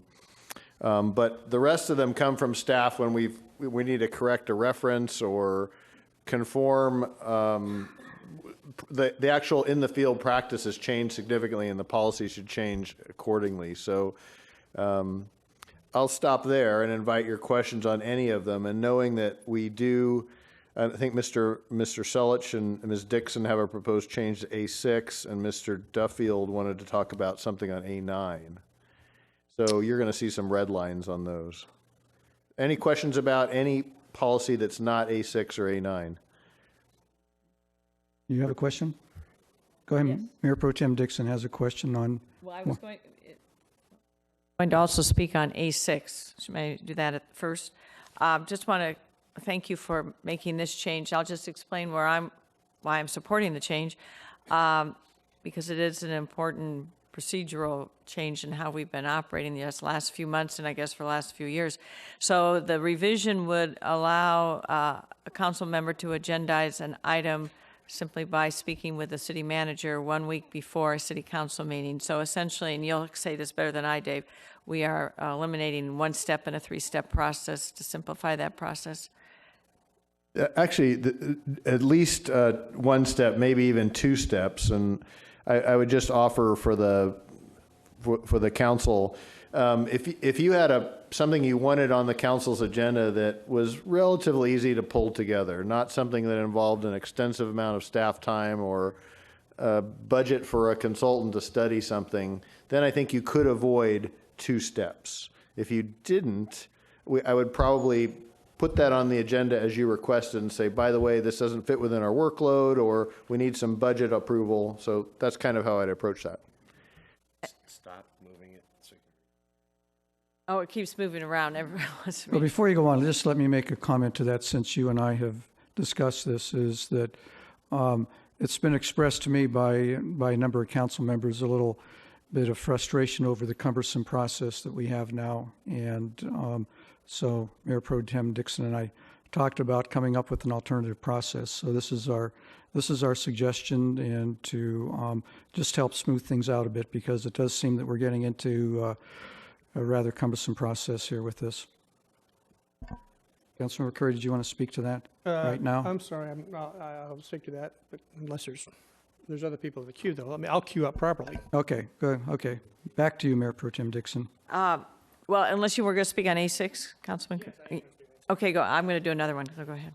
Just a couple of things. I don't necessarily oppose this, but the reason we have this policy is to prevent staff from doing a lot of work on something where there's not a consensus. And we've had a lot of issues that have come forward, not only this year, but in years previously, where there was not a consensus to move forward with that. And so, a lot of wheels were spun and staff time happened. I'm a little concerned about the fact that what could be a fairly controversial issue could be sort of, because nobody else will see it until Thursday before the Tuesday council meeting, is sort of sprung from nowhere without adequate timing. So perhaps we could adjust this to say, shall be submitted and circulated to the rest of the city council, 2 weeks prior to the council meeting, or the Thursday 2 weeks before, something like that. So the people know what's coming, and you have a chance to get some, or people who are proposing this have a chance to get a heads up on what's going on. And then Dave, I would just say staff should be very diligent in not doing a lot of staff work until you've established a council consensus on the issue. So if I share Councilmember Curry's concern on that. So if you'd be happy to say, like, 2 Thursdays before the meeting, words to that effect to be circulated to each council member, that'd be helpful. Well, I'd like to try it this way and just be on our best behavior and be mindful of our staff resources. And I think we're all adults here, and we understand we don't want to overburden our staff or come up with superfluous requests that we don't think are going to go anywhere, and then give the city manager some discretion as to whether, if he feels he needs some further direction from council, to bring it back before he gets too far into it. But it just seems that we've gotten into such a cumbersome process here lately that we're kind of wrapping ourselves up in knots to a certain degree. So I'm perfectly comfortable with it the way that it's worded. But Mayor Selich, I think this is going from 60 to 0. This is going much too fast. I will admit 3 weeks is an awful long time to have to wait. But to go from a Tuesday to then hearing about it on the Thursday to acting on it on the next Tuesday seems like it's moving much too quickly. Some items can move that quickly, and some items may take longer, and then the city manager would have some discretion on how to deal with it. So that's my feeling. I mean, I'll go along with what the majority wants, of course, but that's my feeling. But let me propose maybe 2 individual alternatives. One, to follow up on Councilman Curry's point, maybe we do give it a 2 week, so there is some time to let it germinate and marinate the idea. That's point number one. Alternatively, maybe we need to obtain a second council member's support to advance it to the first meeting. So either let it marinate for 2 weeks, or get a second vote to put it on the immediate next week agenda? The one issue with getting a second vote to getting it on the agenda is that there's a potential for violations of the Brown Act, depending on how many council members you need to talk to get to the second vote. So I'd rather not set up a process that could potentially inadvertently lead to a Brown Act violation. Yes, Councilmember Muldoon. Just for clarification, someone comes and submits an idea to you, Mr. Kiff, and if you think it's something that's not too controversial, you can move it forward. But if you think it's controversial or costs a lot of time and energy, you can give it to us to get a 4-3 or greater vote to continue. Is that what it's going to look like? Actually, I wouldn't have put in the word controversial. I think the mayor said that. I was thinking more just does it, because that's a little bit too much power for me to decide. But I was thinking more, would it take about, how much staff time would it take to pull together a robust report? If it's just a little staff time, could bring it to you right away. If it takes more, I'd probably bring you a really short staff report that asks for a clarification and or authorization to use those resources. Well, so controversial meaning that you don't think there'll be 4 votes. That's what I meant by that, not your personal opinion about the matter. My concern with this is, I think the threshold we have right now for 4 to discuss an issue is too high, but I think this free-for-all is too low a threshold. So I don't know where we can meet in the middle, but I mean, someone could just submit something and it's going to be discussed and it could be an awful idea or something that none of us want to be a part of. Well, it seems like we have, without having a potential Brown Act issue, we can either have more time for it to percolate or stick with our existing policy, I guess. Because if we try and get more than one council member to get it on agenda, then we have the potential problem that the city attorney. One other option that you might want to consider is, currently it's almost a 3-step process, because you ask to have it on the agenda, and then you discuss whether to talk about it, then you actually talk about it. You could cut one of those steps out and basically have it where any council member can request to have something put on the agenda to see whether there's a majority that wants to discuss it. So that cuts one of the steps out, but you're still looking at a 2-step process. Is that what we do now? Actually, now it's a 3-step process, because you come to a meeting and you ask to have it brought back, and then it gets brought back to have a discussion on whether to discuss it, and then you actually discuss it at the 3rd meeting. So you could cut it down to 2 steps if you wanted, by just simply. So Okay. let me just repeat what you just said. Oh, excuse me. No, go ahead. Go ahead. So from the dais, we're continuing in the same set of procedures that we currently use. So from the dais, a council member can propose to agendize an item, and then the immediate next meeting, that item, you don't need to vote on that first discussion, and then the next meeting, it will be up for discussion. Is that what you're saying? That's close to what I'm saying, but what you do is you talk to the city manager prior to the meeting, prior to the agenda coming out, and he would put it on the agenda as an item for potential, to bring back at a future meeting. So as long as you contacted the city manager by, Tuesday, let's say, then he would put it on the agenda as an item for discussion by the council of whether they want to bring it back for a more hearty discussion. So it cuts it to a 2-step process, as opposed to have to asking at the meeting to have it brought back. Oh. So that's actually kind of like this language in 3 up on the screen, except that there wouldn't be a big staff report. It'd just be a, do you want to talk about this or not?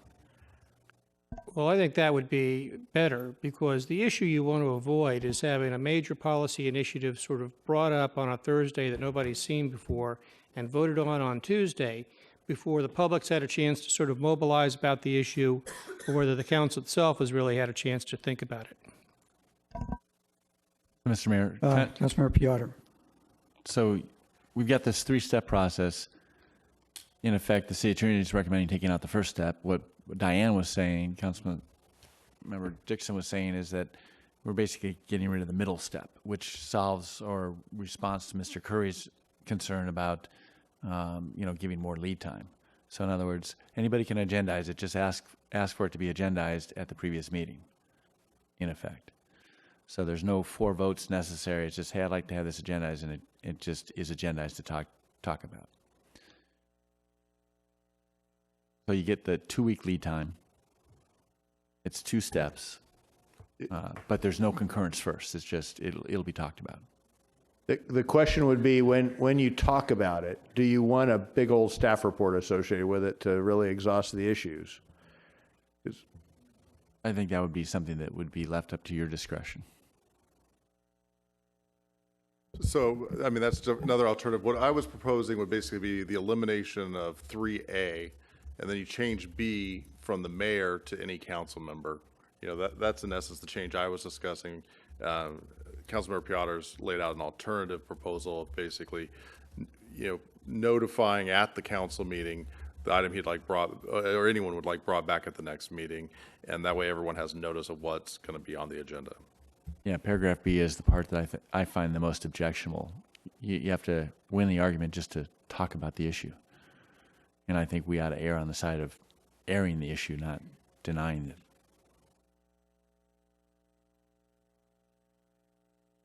Or I just support the mayor's proposition the way he's written it. That's fine.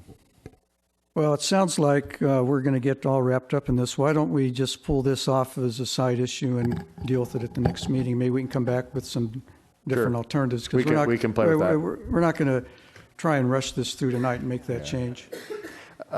Just a clarification, Leilani, is there anything else in A6 that has to happen tonight, or you could wait until a couple of weeks from now? Aaron's saying yes. Okay. Yeah. Okay. So remember when you get to your motion, we'll probably just remove A6 from any amendment right now. Okay. This next one is is Duffy's, involving council policy A9. And the underlined section is what Leilani is proposing and Leilani and Aaron to clarify what the law says. The yellow section would be an addition to, and that's something that Duffy talked about. He could speak to it if he chooses. Okay, Councilmember Duffy. Well, I don't want to make it too complicated, but I just was hoping we could reduce our committees from duplicating work. And then the example of the Tidelands Committee and the Harbor Commission, I believe that's one of the things that is going on. So it was my hope to discuss merging them, and also at another time talking about the Harbor Commission's ultimate goals with regards to budgeting. But that might be a different item. But for now, I was hoping that A9 would be, we could have wording to the effect where we could discuss being more efficient with our committee that we have now. Okay, Councilmember Curry. Is there anything that prevents us from doing that now under the current policies? No, you could still do that. This would apply a little bit more rigor to it because this is supposed to be an annual review, and I will apologize. I've never brought anything before any council in October that annually reviews committees. So this, I think, clarifies that actual review would look at duplication of roles. Councilmember Muldoon. I like a little rigor and efficiency, so supporting it. Okay. Any other comments on that? How are we voting on these? No, we're just talking. We're just talking about them right now. I support it. Sure. Yeah, I don't know. It just seems like we already have the ability to do it. Well, to formalize it, I guess. Any other comments on this one? Okay. None there. Are you going to bring anything else up? So it's up for us to ask questions then. Well, I have another one. Well, we'll come back to you, and you can go through your list because I know you do have other ones to talk about. No? All right. F14. Dave, I didn't mention this to you earlier today because when I was reading it, I had a question. Actually, on page 6, this is about authority to contract for services. It says reporting at least once in 2011 and 2002, the city manager shall report. Should we just update this? Is it done every year? It would be nice to update that every year. That would make good sense. Just to make this a little bit more contemporaneous. So I think it is good, frankly, as a policy that it be done annually. So I'd like to just amend the words to that effect, please. So at least once annually? Yes. Okay, yeah. Otherwise, we're done. Any others? That's fine for me. Thank That's you. fine. Councilmember Duffy? So just to be clear, we were talking about policy with this rewrite, but I would also like to know, is this the time when I asked to bring back the Harbor Commission Tidelands merger? No? This is just policy? I think you've already requested that, so I think it's on the city manager's list to. Yeah, I got to bring that back to you. There's policy and then there's whatever. Thank you. Yeah.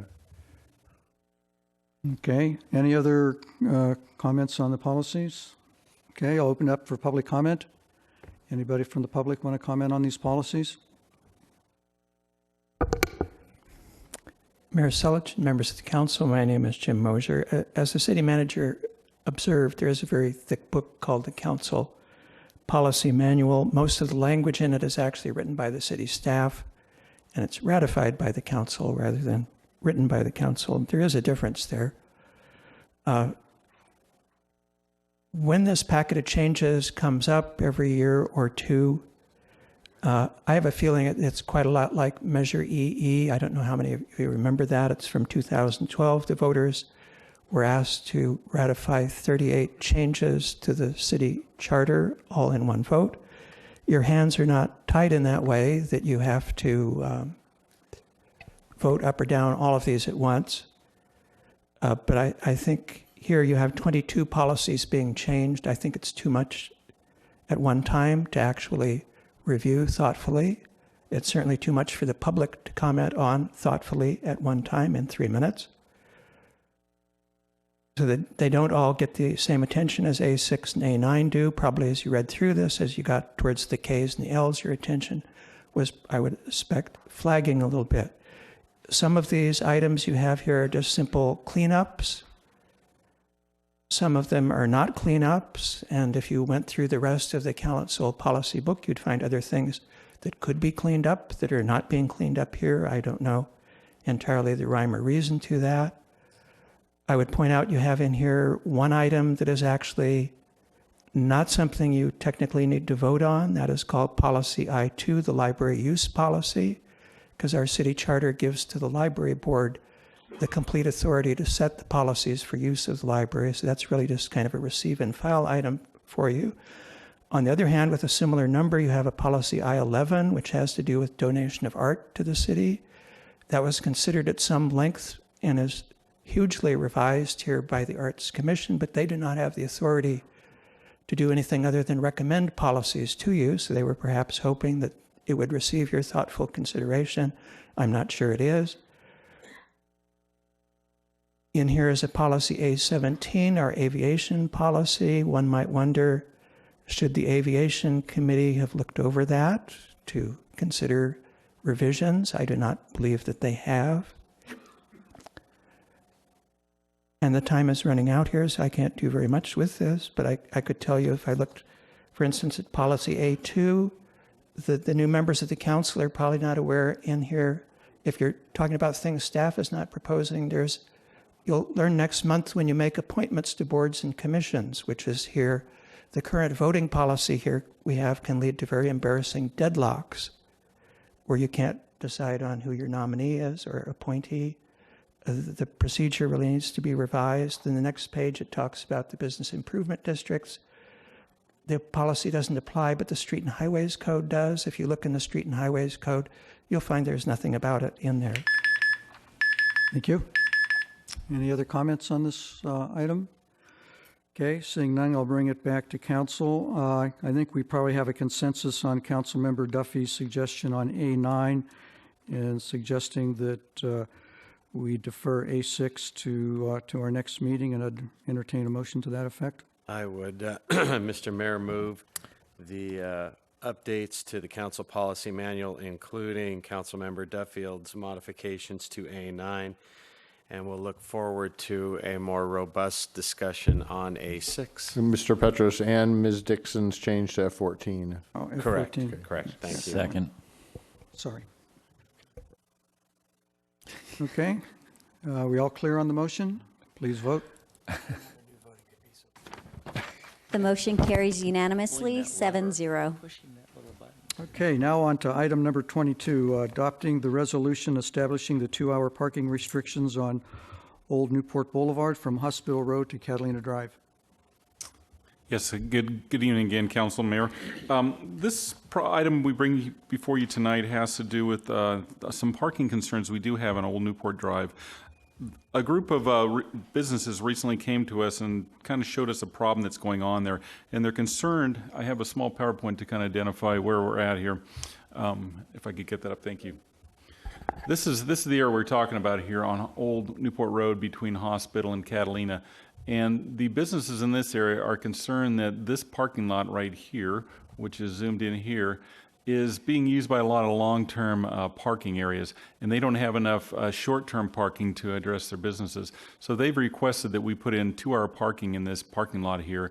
Our traffic engineer has analyzed this, feels it's a warranted request, and he's looking to add 10 2-hour parking spaces in this lot, which should help relieve the local businesses there, provide some parking.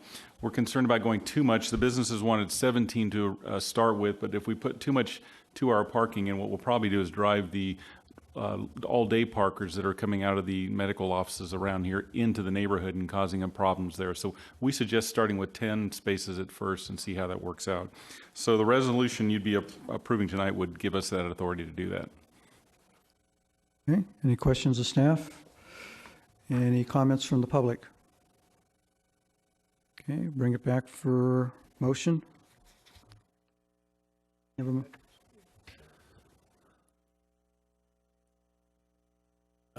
I'll move the action.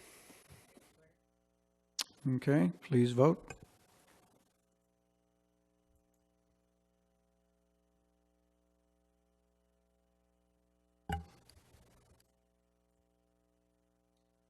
The motion carries unanimously, 7-0.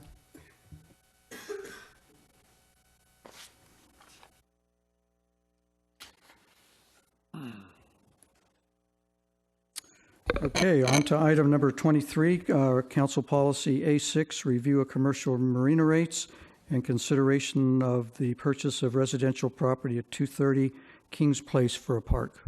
Mr. Mayor, council members, so council policy A6 lives on for, is Mr. Sorry, Mr. Mayor, I need to recuse myself. I have Okay. a commercial dock. Council policy A6 lives on for a few more days. So this is meeting 2 of that process where you get to discuss whether you want to discuss something further. You see the 2 items on there. One of them is residential property at 230 Kings Place. The other is commercial marina rates. Okay, let's bifurcate this since Councilman Duffy had to recuse himself on the first part of it. So we'll deal with the commercial marina rates first. Did you wish to speak further to that, Councilmember Muldoon? There's my request to speak. A lot of controversy surrounding this. I like to educate myself more on the issue, be sure that the commercial marina rates are fair market value. I hope that my colleagues join me in discussing at a study session first, mostly to educate ourselves, and then if we can move forward there to addressing those rates. Okay.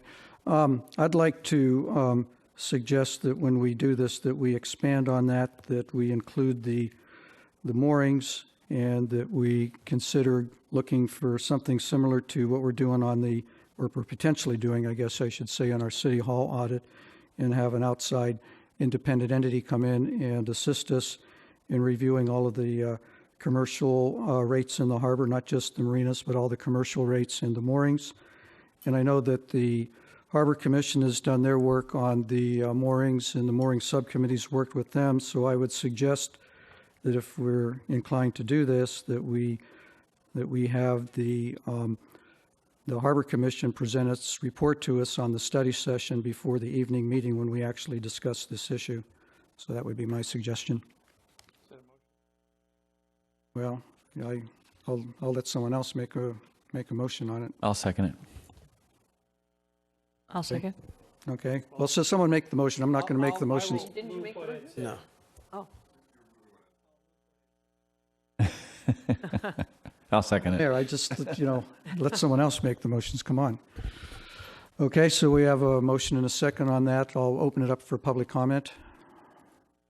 Who wants to speak? Any further comment from council? Kevin? So I just want to be sure I know what's going on. Last direction we gave, we sent the mooring issue down to Harbor Commission, and they're going to return the information to us. So you're not going to do anything on staff side until we get a chance to discuss it, correct? I think Mr. Selich's concept said bring the an item to study session, which is the mooring committee's presentation. So they'll make their presentation. Then later that night, you'll decide whether you want to do a third-party review of what they're proposing or just what rates are in general. Okay, so what would be done at study session? What would be done at regular session versus commercial and moorings?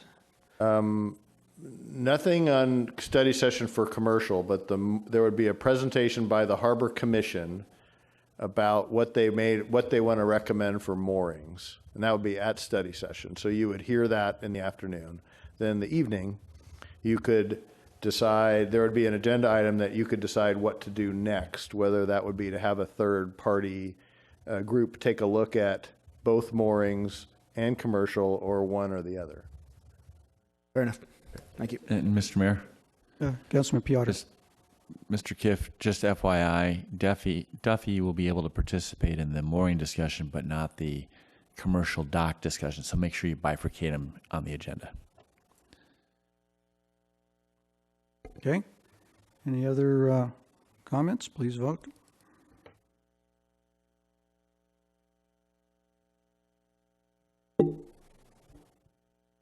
Okay. Bring Councilmember. The motion carries unanimously, 6-0. Bring Councilmember Duffy back.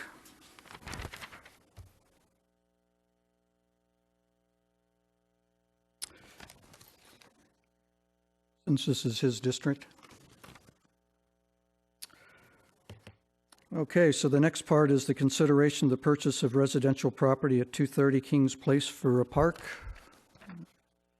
Mr. Mayor, this is approximately a 0.38 acre site. It's at a corner there in Kings Place in Cliff Haven. I actually don't have a diagram for you because it's in the staff report, though, I believe. That would, and the question I think that you raised, Mr. Mayor, was do the city want to, do you want us to come back with a staff report that would propose considering purchasing that property for a passive park? Yes. Any comments on this at all? Councilmember Duffy? Well, the approach that I was given or heard from a resident up there by the name of John Sturgis was that it would be a joint effort and that the residents would kick in and something along the lines of 50% of the cost to procure the land and as well as build out the park itself.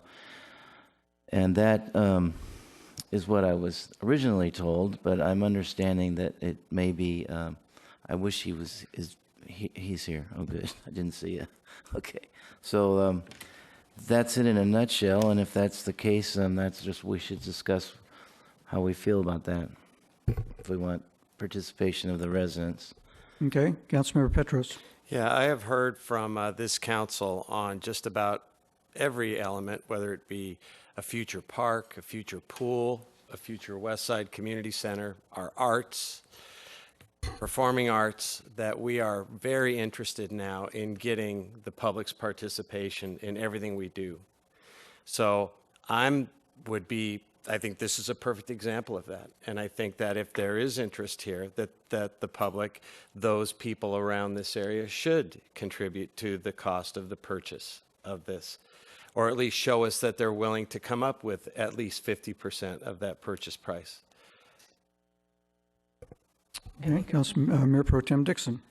When the resident called me and spoke to me about it, I was initially, and I was positive when he indicated that there would be a cost sharing. I understood him to speak to cost sharing for the entire project, which would be the land acquisition as well as the creation of the park. And then I subsequently learned that maybe he was just talking about the residents and private individuals supporting the creation of the park. So the big issue really is the acquisition of the property, which needs to be appraised, but it could be upward several $1 million. So given what we've gone through in the budget discussions and we're right at the limit, I'm happy to talk about it and get the public input. I think, no pun intended, it's a steep hill to climb, but I'm willing to let the community be heard. But I will say that I'm not really excited about spending $3 million or approximately that amount of money just to acquire the property. That's where I am right now. Councilor McCurry, did you want to speak? Just briefly, I think this property owner is coming to the conclusion that having talked to the city council, he found out he spent, $1.5 million he hadn't thought he spent. But I think maybe the appropriate thing to do is to, get a reservation of space or something so that the property owner and his neighbors, not all the neighbors there, I understand, are in support of this, can come up with a plan and bring it back to the council that it can be considered in light of some of the conversation maybe they've heard today. And then if it looks like the deal is going to work, we can move forward. If it's not going to work, we can not. But I don't know that staff can bring it back in 2 weeks and say, here it is, do it. And I'm not sure the property owner can bring it back in 2 weeks and say, here it is, the deal is cooked, vote yes, vote no. But let's sort of hold a space for this guy or for the neighbors to come up with a workable plan or a plan that we can decide whether it's workable or not and then bring back to the council. Okay, well, let's open it up for public comment and hear what he has to say. Yes, Honorable Mayor and Council. John Sturgis, 30-year plus resident and homeowner in Cliff Haven community here in Newport Beach. I heard your discussion back and forth relative to our proposal, and I'd like to bring clarification to every aspect of that. First of all, I did talk to Councilman Duffield, he's our representative, and I proposed an idea for him for an open space, natural, low-maintenance park. I'd like to commend and appreciate those council representatives who I did speak to who were in favor of it. And each one of you just had a different story, so to speak. So I'd like to clarify our proposal. First of all, I'm a firm believer there's a time and place for everything. There's a time is now, and the place is 230 Kings Place on the corner of Cliff Drive and Kings Road, Kings Place. The proposal is to provide an open space park for residents, homeowners, families, and friends to enjoy nature. I propose, on behalf of the community, that the city purchase the land and assume the liability. In clarification, Councilman Dixon, it's not $3 million. It could be negotiated. It's a lot and a half. The Cliff Haven residents, if approved by the council that the city purchases the plot or the parcel, we would unite together, finance, design, and build a low-maintenance natural open space park similar to the Castaways and in accordance with any requirements and standards of the city parks and recreation. And due respect to Mayor Selich, I understand that you initiated this with the Parks and Recreation, and they gave it the okay. Well, just to be clear on that, they like all parks, but it's up to the council to decide whether we can afford it. I understand that, but the provision was they gave it the okay. So what I have for you tonight, and I'd like to pass this around to the council, is our proposal, which is pretty simple. We'd share in the cost, we'd share in the obligation, we'd reunite our community for an open space. Our community of 362 plus homes, no open space park. We have Kings Road, which is a slope, and we have a small parcel of land on St. James. I've talked to more residents in our community that are in favor of this because they won't take their kids across Dover to the Castaways because of the traffic, and they have no place to take their kids to be with them. I've talked to more neighbors in the last 2-3 months that are so in favor of this that I think we could get a majority to approve it. And lastly, I'd like to request on behalf of our community and on behalf of our residents that we determine what the next step is in determination. I read on the agenda today that we're going to determine whether a place of discussion and action items on these subjects for future council meetings. What does that mean? It means that this evening we're talking about whether we want to talk about it or not. So we'd have to put it on a future agenda for action. All right, when is that? Well, it will be up to the city manager to schedule it as appropriate. Okay, what do I need to leave my name with him as again 2 weeks ago I did? I have your email, John.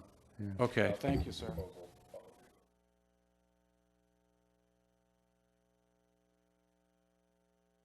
Okay, any other speakers on this subject? Please come forward.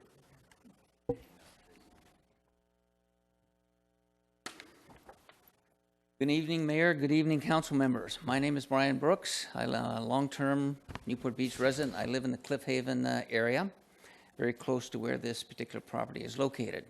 I'm here tonight to speak on behalf of supporting acquisition of that particular piece of property. It's been vacant for about 5 or 6 years, full of weeds and surrounded by construction fence, so it's not a real enhancement to the Newport Beach community. I think it's a very rare opportunity that you can find a third of an acre kind of central in any residential community that's vacant and you can put a park in it. It's very rare in Newport Beach. As you know, I'm sure there's developers like get a hold of it and put 8,000 square foot McMansion in there, 18 bathrooms, which would add to the drought problem. So you can solve partial the drought problem and also improve quality of life for the residents by putting in a passive park. So therefore, I would like to see the council move forward on discussing this. Thank you. Okay, thank you. Any other speakers? Forward, please.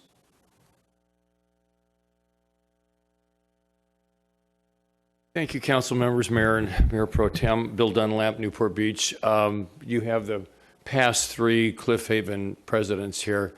Not that that means a whole lot because you get a phone call and they make you take the job. But anyway, we've been in the community a long time. All of us that have been speaking have been there in about 30 years. This property's had its issues.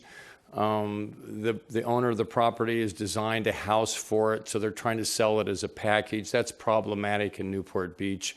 Most people that want to buy a lot of that value want to design their own house. So that's been a struggle and a challenge for this property owner.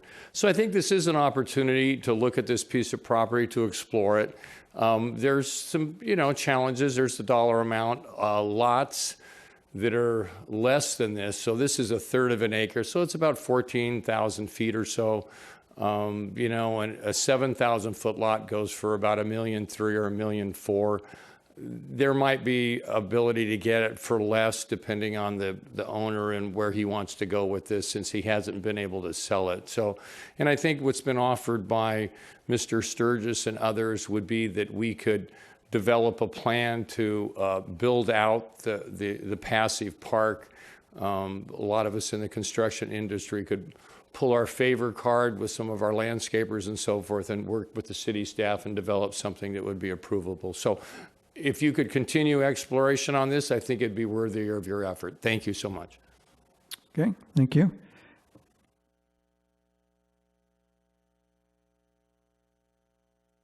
Good evening. My name is Patrice Courteau.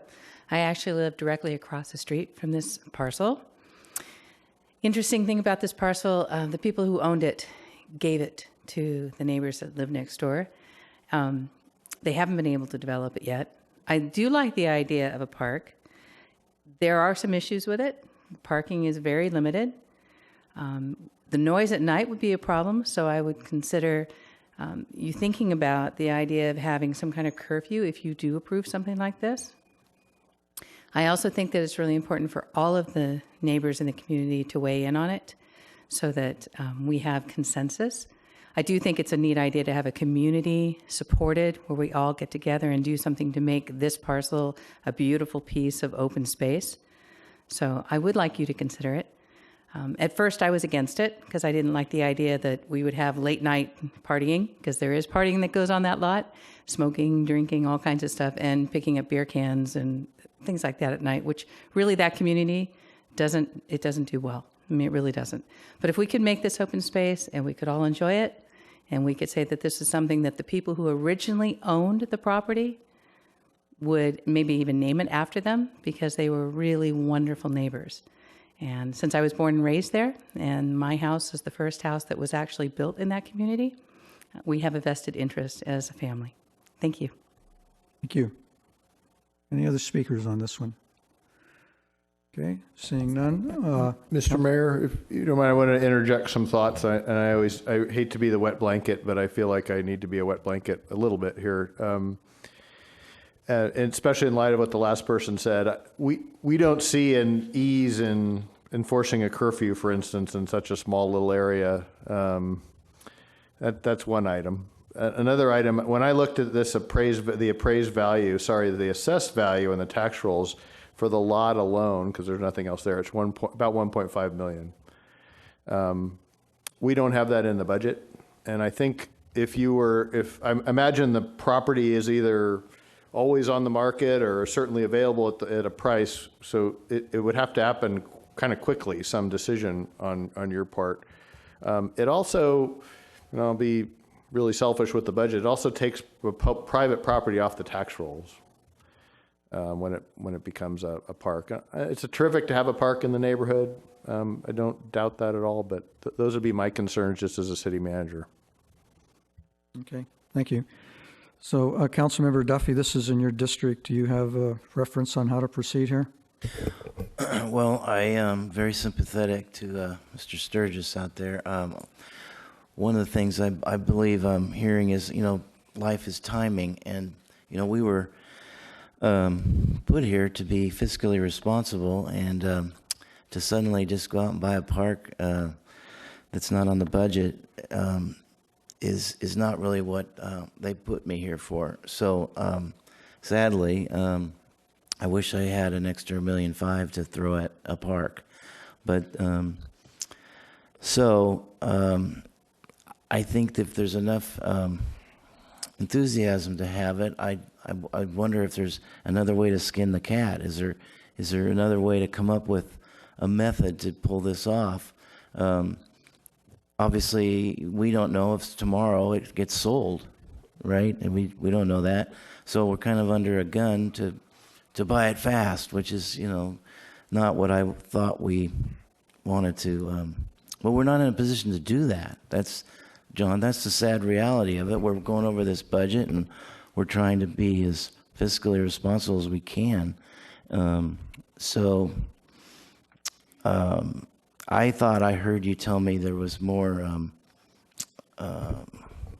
support for actual real dollars versus just paying for the landscaping, and I apologize for that. I didn't have my listening ears on, I guess. But I can clearly, from going over this budget, what we're doing, line item by line item, I don't see how we can, this year, just go out and spend that kind of money, because we've got it earmarked for so many other things. Sadly, you can't. Or Go ahead. Go ahead. I want to also acknowledge that I spoke with Councilman Curry. If you could speak to that, I would appreciate it. Well, I think John and I were kicking some ideas around. You actually could finance the project for probably less than $100,000 a year in debt service, but that would require taking on additional debt.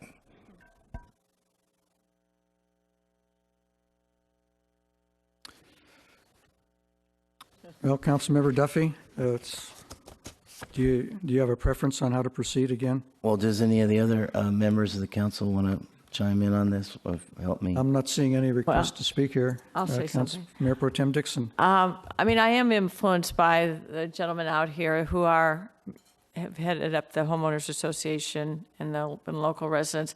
And to Councilman Petros's point earlier, let's hear from the whole neighborhood, but with this stricture, frankly, is that there are limited, or if none, if any, funds in the budget. So can the city facilitate it, but with its private acquisition, purchase, and maintenance and operating costs related? I am a little highly concerned about what Dave mentioned about taking this property off the tax rolls. I'd like to figure out what that means, 16% of whatever it is. But I'm willing to, at this point, have an open mind, but my parameter is private, not 50-50, but more private.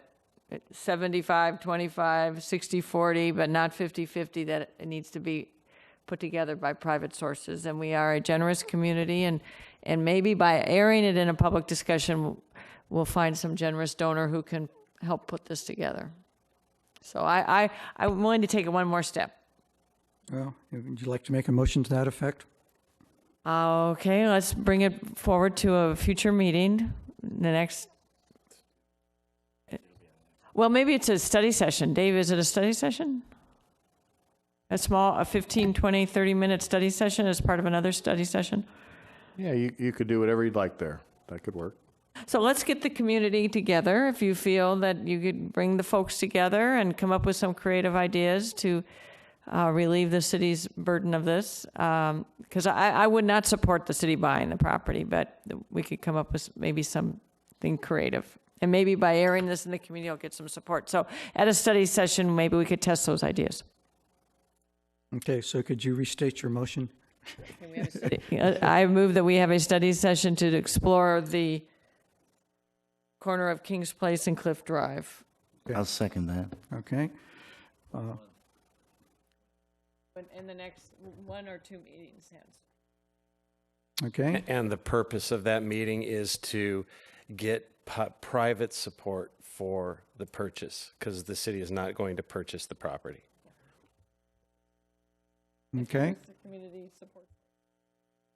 Okay. Any other comments? Okay, please vote. He has one. Well, he's been up here 3 times.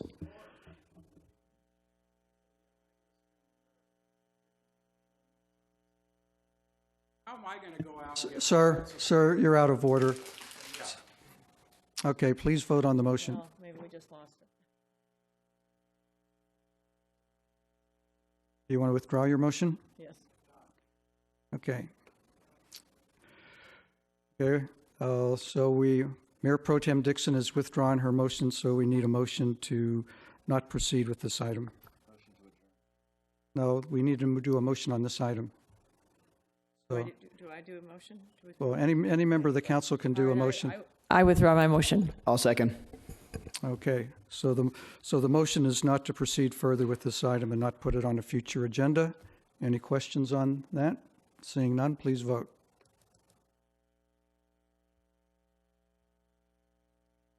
There you go.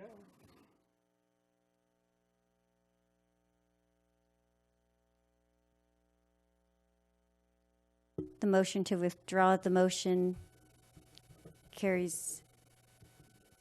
Councilmember Duffield, are you Sorry, affirmative? Mr. Sellett stated the motion differently. It was not to proceed further with item 23B. I didn't know that we actually needed a motion for her to withdraw her motion. No, Correct. you're correct. Okay,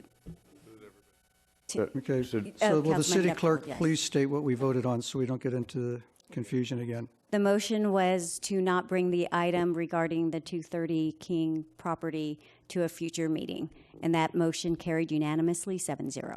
Okay, everyone understand and is clear on that? Okay, motion for reconsideration? A motion to reconsider the vote on any action taken by the city council at either this meeting or the previous meeting may be made only by one of the council members who voted with the prevailing side. Okay, any motions for reconsideration? Seeing none, we're adjourned.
baby, my baby.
Mm-hmm.